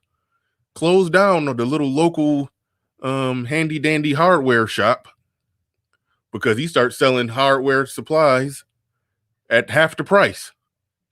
Put them out of business. But what did he do in the process? Hired a lot of people, provided a lot of jobs, low-paying jobs, but he provided a lot of jobs. Only people that benefit from his wealth is people that work for him. So when I look at this Jrue Holiday situation, is if he's giving business money to black businesses, I think he's doing something that I think black people who are rich should do. Now, the white way to do it is to be an investor. To look at a business, study a business, see the potential in a business, and say, you know what, I'm going to invest in it. If you ever watch Shark Tank, you know exactly what it is. Somebody have their idea, or they have their business that's going. They got customers, they got orders. They're having a hard time fulfilling those orders. They need the capital to fulfill it. The investor comes in and say, okay, I assess your business to be worth about $200,000. I want a 20% share in your business. Do the math. That comes up to him having to give $40,000, I believe. I think my math might be right. So the business gets he gives the business $40,000. They get that money. They fulfill the orders. They buy the products. I mean, they able to get the products that they need to sell. They're able to make it, produce it, or buy it at a lower price because they got more capital now, so they can get it at a lower wholesale price, which means they can make more of a profit when they put it out there for retail. When they start making that profit, the investor gets 20% of that profit. So if the profit that they made ends up being, I don't know, if they end up making $100,000, the investor gets $20,000. Well, and then going forward in the future, when they reinvest that new money that they just made, the investor is still getting his 20%. He owns 20% of the company. He's getting 20%. That's really the white way to do it. That's how white people do it. But black people, we have this collection plate mentality where he's donating and giving. I don't even like. I kind of don't like that. I would rather him do it the investor way. But if he's going to donate it, okay, donate it, and that's good, and that is a good thing, and that's a good thing. And I do think, not that they don't have to do it. I want to make that very clear. They don't have to do it. Only thing they have to do is keep making money. Only thing they have to do is just keep getting rich. That's the only thing that a rich black person needs to do is they money. But I do believe there's a such thing as, wanting to invest in your people, wanting to see your people do better. And one of the best ways to do that is through business, not handouts. But if somebody has a business that's thriving, that's kicking ass, or that has potential, putting some money into that. If putting that money into that creates more jobs, you've done a good thing for your people and your community. Now, the reason Jrue Holiday is important in this is because, well, he is married to a white woman. And so that begs the question and brings the issue to the table of, to me, that's a small issue, but in this space, it can get made out to be a big issue. It really can. And this is part of the reason, like somebody asked me a legitimate question. He says that, he said, I could tell you got some pro-blackness in you, which I do when it comes to economics. I want to see us win. I do. So I do got some pro-blackness in me when it comes to economics. And I do think that the way you solve the problems in the black community through all the outreach, incentive, doing this, mentoring the youth, all that becomes moot if there's not actual families, better outcomes for which more families lead to better outcomes for black boys. If better outcomes for black boys, that leads to better outcomes for men. If there's better outcomes for black men, if black men win, we all win, everybody wins. So in that sense, yes, there is some pro-blackness in me. Now, I ain't with all the bullshit. I know how I describe them. I know where I'm at with that. All they do is complain about white people and spray cologne over all the feces in the black community. That's all they do. Well, okay, that's not all they do, but that's that's what it looked like. So, but as far as better outcomes for black boys and black men, which ultimately would amount to better outcomes for the community, better outcomes for black boys and black men, however we get those outcomes, I'm good with that. But somebody was, I guess, challenging my pro-blackness, trying to see how high my fist was up in the air. And they was like, so why, they basically was, asking about SYSBM. You got a lot of SYSBM brothers hanging around your chat. Now, there are some of them that are bad actors. I mentioned Mr. Shane Vicious, who he comes sometimes is a bad actor in some of these conversations. He just super chatted me too. Mr. Shane Vicious could be a bad actor in some of these conversations, and sometimes he could be very sober and judicious and make a really good point. But when we talking about black women, you just scorch earth. But but that's cool. That's cool. But the reason SYSBM and brothers or a brother like a Jrue Holiday who marries out, the reason, even though I got some pro-blackness in me, the reason he's not a problem, because look at what he's doing. Are we seriously going to say that because where a man puts his penis at night, that's he can't be of benefit, he can't be of use, can't do business with the with other black men like I do, like me and SKC do business. You know, so it turns into a goofy thing when we start drawing lines in the sand about that. But I did want to highlight this issue in his story of him specifically donating his salary to black businesses, and then talk about the social dynamics of he got a white wife and some blackish kids, and do that actually matter? Should we look at that as black men is well, I mean, I know this space that's why SBM brothers ain't don't give a damn. I look at that as a win. To me, I'm very neutral on that. I don't think it's a factor. I'm about outcomes and results. Mr. Shane Vitches, he said, by that logic, the pro-wax should have smoke for black alphabet people too, because they aren't building black families. Yeah. Or a black person who chooses to have the Game Changer in his divine infinite wisdom asked that question to Taz when Taz debated SKC. Game Changer asked that question. He said, I forgot how he worded it, but he said, what about a black person who has no kids? Is he hurting the black community? No. Then how is a black person who has black kids by somebody of another race, how are they hurting it if the black person who has no kids isn't hurting it?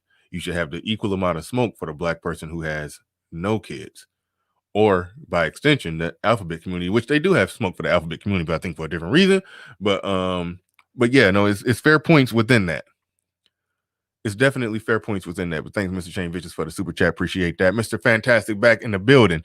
He said, this is Robert Smith all over again. The women and the woman a man marries doesn't eliminate his blackness. Yes, pro-wax on the internet with penny options, penny options discrediting $1 million donations. Yes. As part of the reason why I wanted to break this story, I was watching a game and they mentioned it, and I was like, oh, that's interesting. So I was like, I'm gonna talk about that. But yeah, no, it probably won't blow up like the Robert Smith thing, because there's a difference between 5 million and 5 billion. But I wouldn't be shocked if people didn't latch on to it. I wouldn't be shocked if people didn't talk about it, because it does just turn into a real goofy thing when we start criticizing contributions of black people, particularly black men, because of where they who they married. You know, it does turn into a real goofy thing, and you have to make a really long-winded argument. And what I mean by that, when I say a long-winded argument, what I'm saying is you have to make an argument that essentially amounts to 2 generations from now, the wealth won't be in the hands of black, assuming that the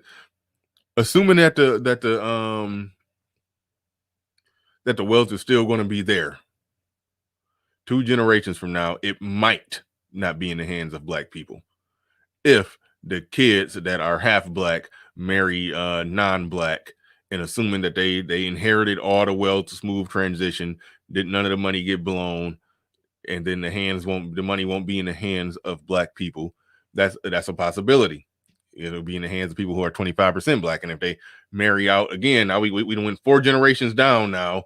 If they marry white again, now the people are wouldn't even be remotely identifiable as black. Yes, Mr. Shane Vicious, you are right. And he says the wealth is in Jrue Holiday's hands, not black people's hands. That was the next point I was going to make, because we get that one twisted up too, where we talk about the wealth of an individual as if it's our wealth.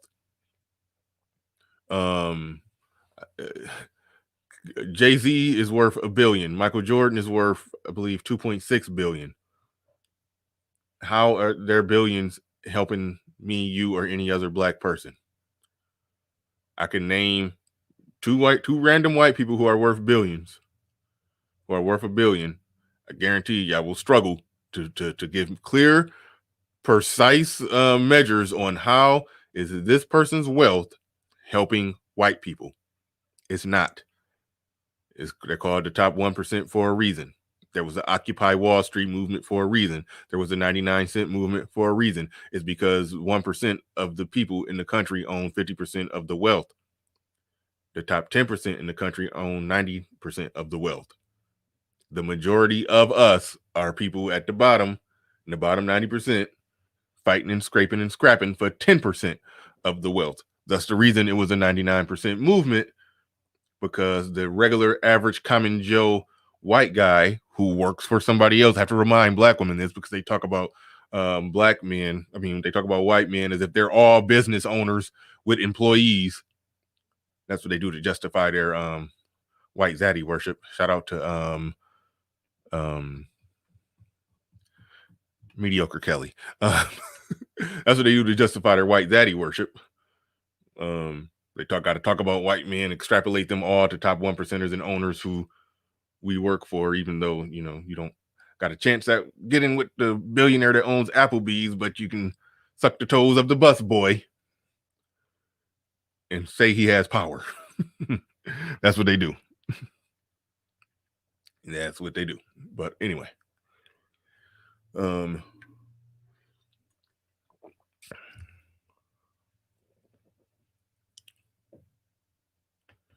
Silent Lamont says, because income inequality started hitting the white people's pockets, which is why the 99% movement started.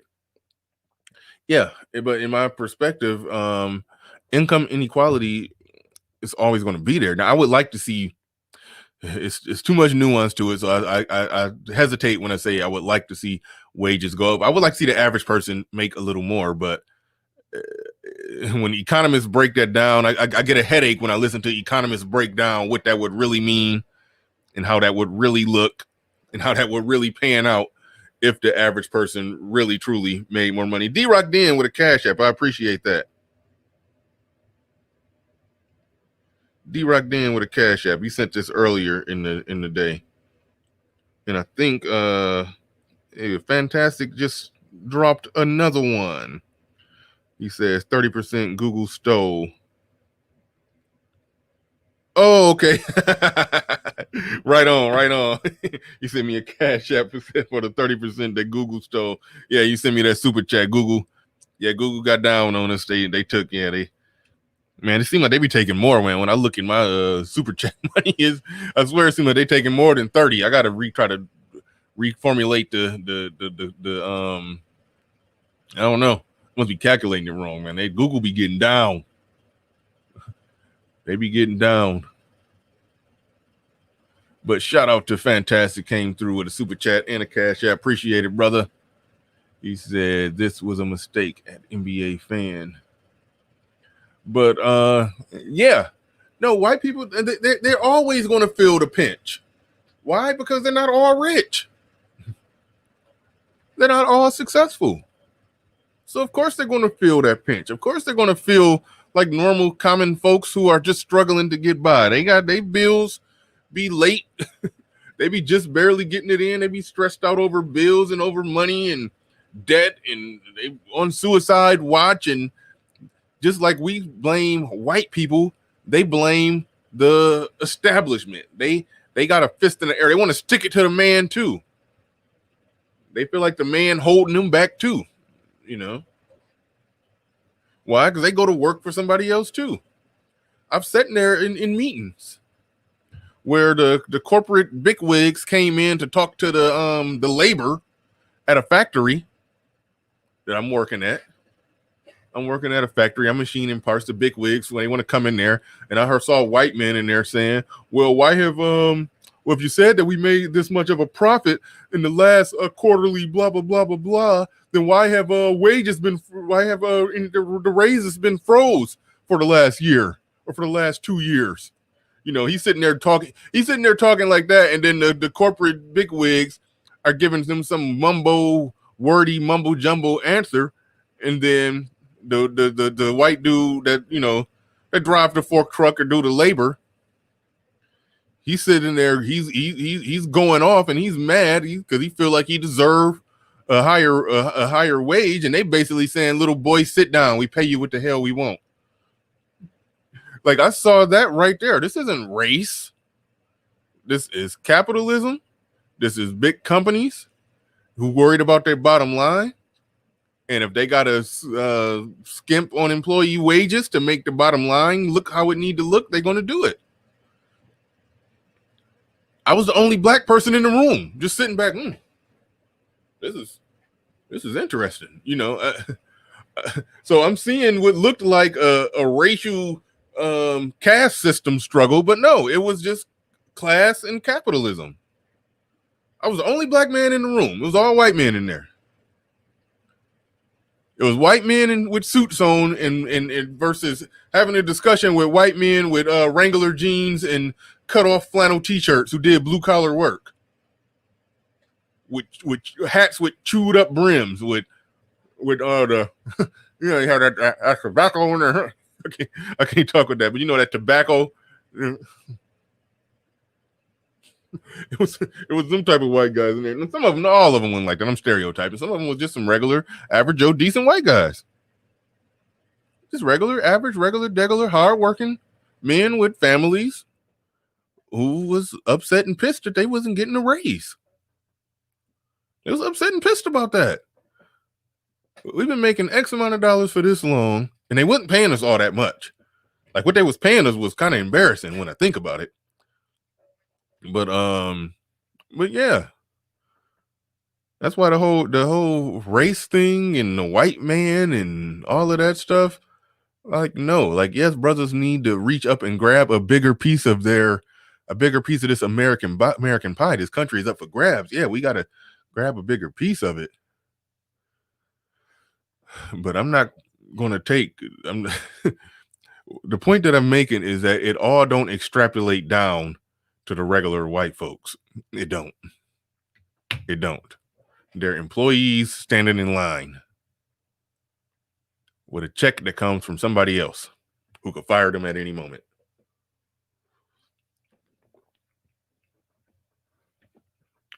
And so the moral of the story is we need more black people in that position. We do. One way to get there, if, you know, with all the conservatives in this space who got a problem with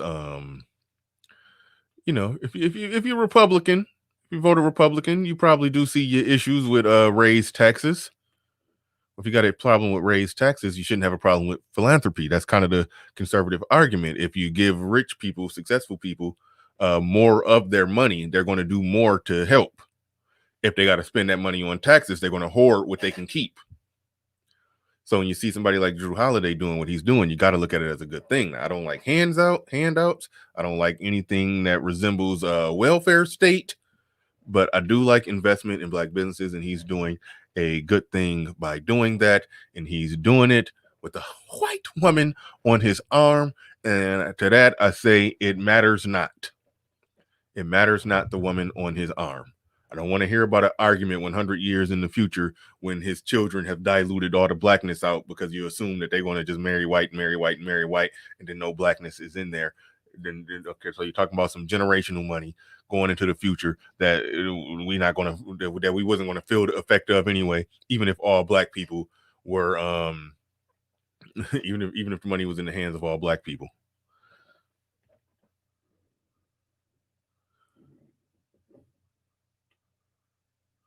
Mr. Shane Bishop says income inequality is always there, but it's starting to get ridiculous. In another decade, we might have to break out the guillotine like the French. And I saw a comment where you said trickle-down economics does not work. There are conflicting views on that. Not 100% sure it does not work. I have been critical of it. Well, I've had questions. I've had questions about trickle-down economics. And I've received some good answers and some answers and some not so good answers about it. But the theory goes is that if you give rich people tax cuts and tax breaks, that they're going to use their wealth and their capital because it's assumed that, okay, they're rich because, well, they own businesses. Okay. You give them a tax break. So and that means they're going to have more money to invest in their businesses. That creates more jobs. Then the other theory is you overtax the rich, you give the working class a tax break. They have more money to spend because they don't have a lot of money. They're going to spend the money, and when they spend the money and buy stuff, then it's going to create the same effect, but in a better way. Because the average common person will have more money to spend. By spending money in that business, the company gets that money either way. So that's the argument. Though you know, regardless of where you come down on it, that is the argument. Automation, Mr. Shane Vicious says. Yeah, automation and UBI and all of that is coming. Yep. Okay. Business owners create jobs with tax breaks. Well, the great poet and philosopher and modern intellectual Charles Barkley says, "Yeah, when I got my tax break, I bought this watch." he pulled out and flashed his watch on us. He was like, "Thank you, Trump." I don't know about no guy. I haven't created a job yet, but I like this watch that I'm wearing. So there's that. No stopping artificial intelligence supremacy. Agreed. The link is in the chat. Anybody want to come on up? Don't nobody want to come on up? I'll get the hell up on out of here. But I will open up the floor for somebody to come on and have their say. Give your thoughts on the topic. Jrue Holiday, who's donating to black businesses while married to a white woman.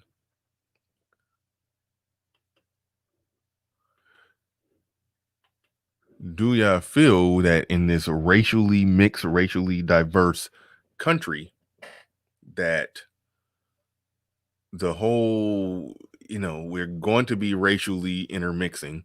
We can look at the data and see how black people are doing compared to how other people are doing in this country.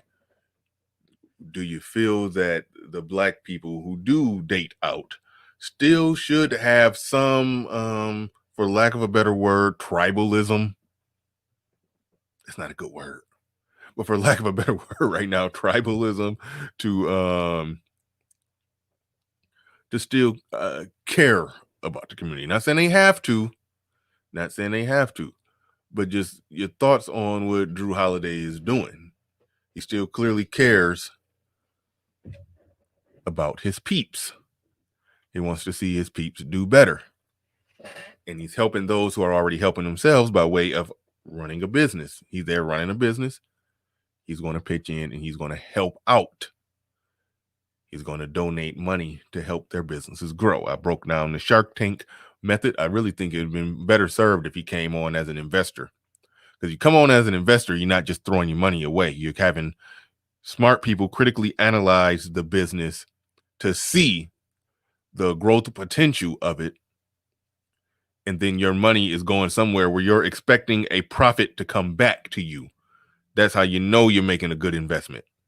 But if you're just donating money, you're just throwing money in the air like pixies, it's turning to pixie dust.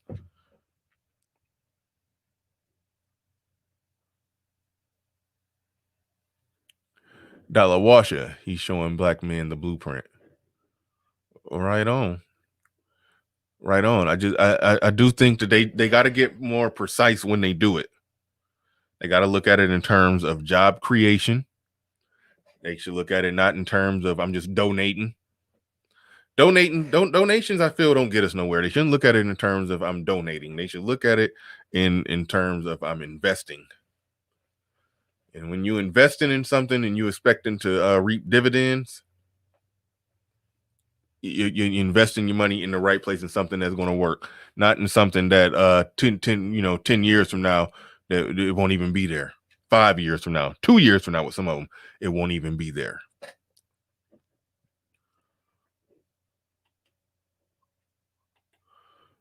But yeah, there's a blueprint.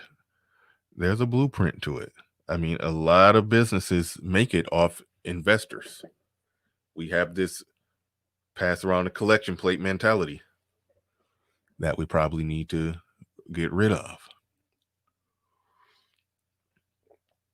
So yeah, if I was rich and I was in Jrue Holiday's position, I would do something similar.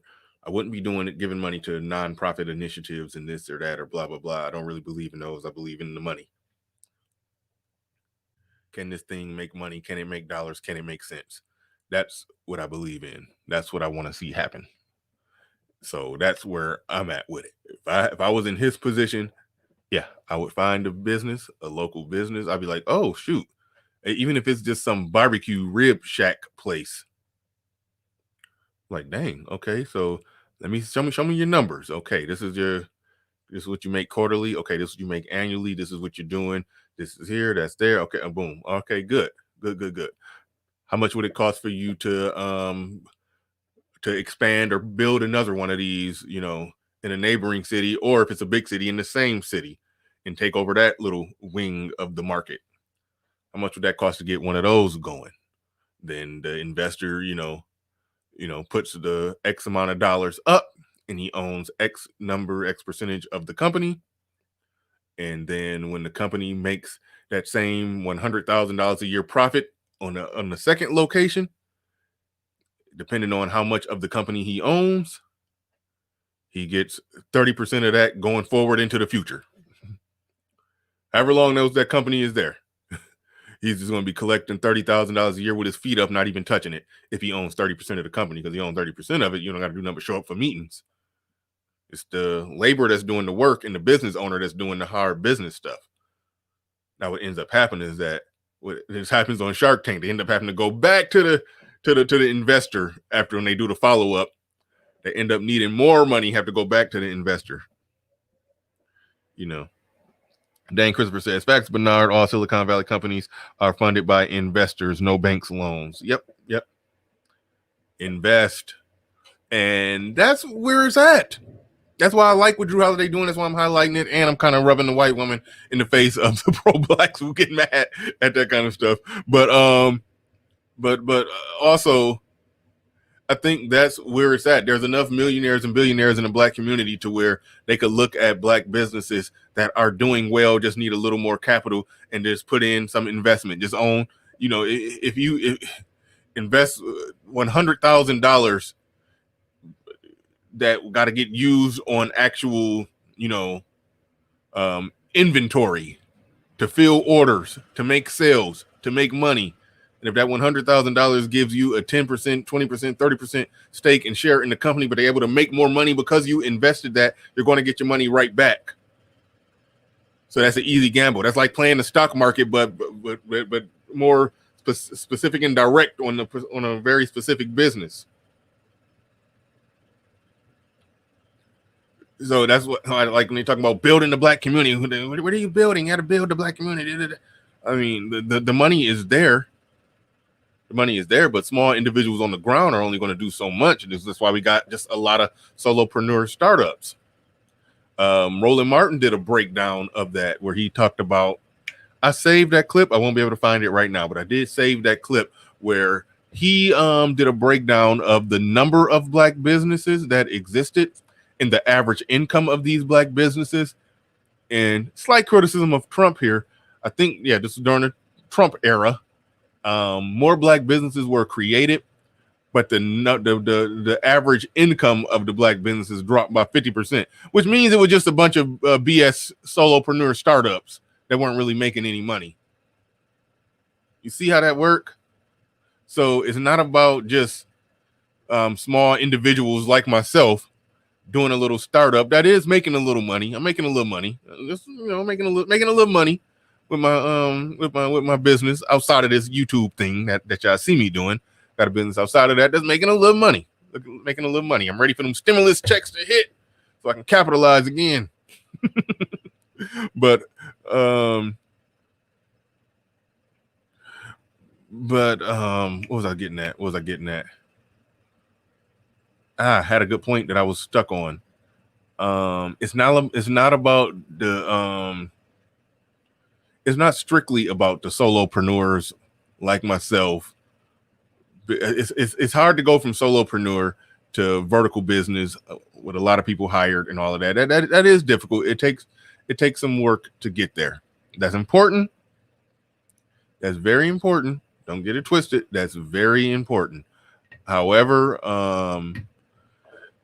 one easy pathway to it is, like somebody pointed out, a lot of the businesses in Silicon Valley they didn't get not a loan from a bank. It's investors would have the money there. There's enough black millionaires and billionaires or people that just got a lot of money who can hire somebody to really run a fine tooth comb through a business and see what the numbers and projections will be. So where if you invest X number of dollars for this percentage share in this particular company and reap this much of the benefits in that particular black business, yeah, you would have helped black people. You would have helped this black business. You would have helped more black people to get hired, and you made some money off the backs of black, like everybody else allegedly do.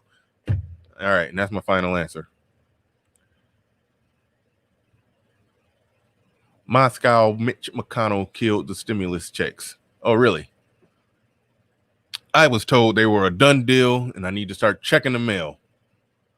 But you telling me it's all over, I'm going to cry.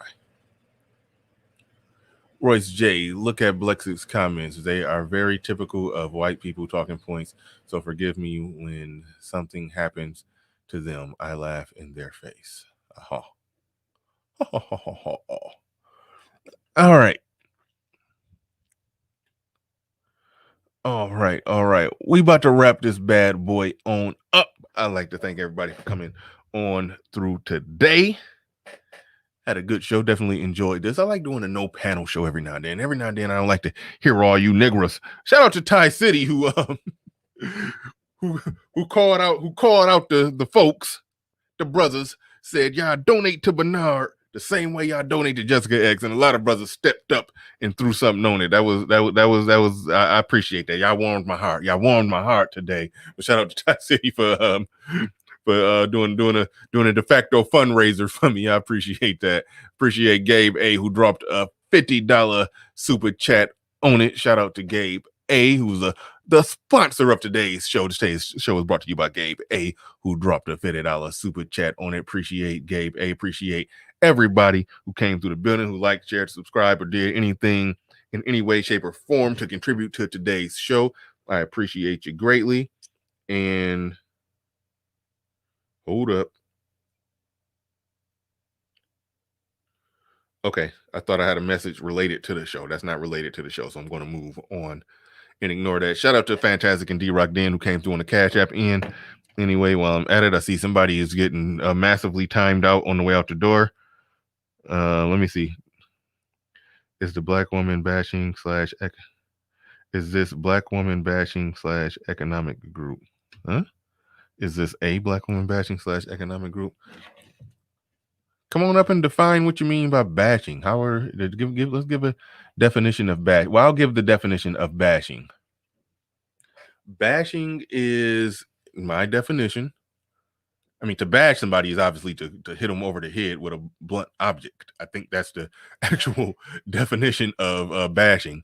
But the internet definition of bashing, I think it would be best defined as a harsh and unfair criticism of a particular individual and or group.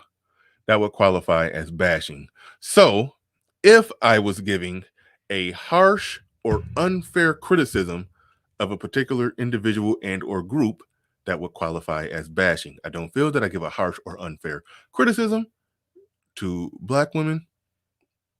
I gotta say harsh, because you can give a harsh criticism, but it could be accurate. So it has to be harsh and unfair. I think that's a good, accurate definition of bashing.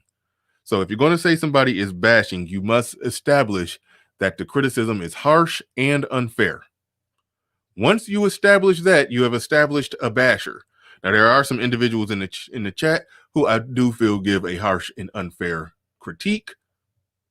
And I tend to, poke back and forth, disagree with them when they do that. But at the end of the day, it is a black man's channel. So black men, I tend to let black men from all stripes of life and opinions rock it out on the show in my chat room. But some of them do be clowning. But overall, if you're going to say somebody is bashing, you must establish that the criticism is harsh and unfair.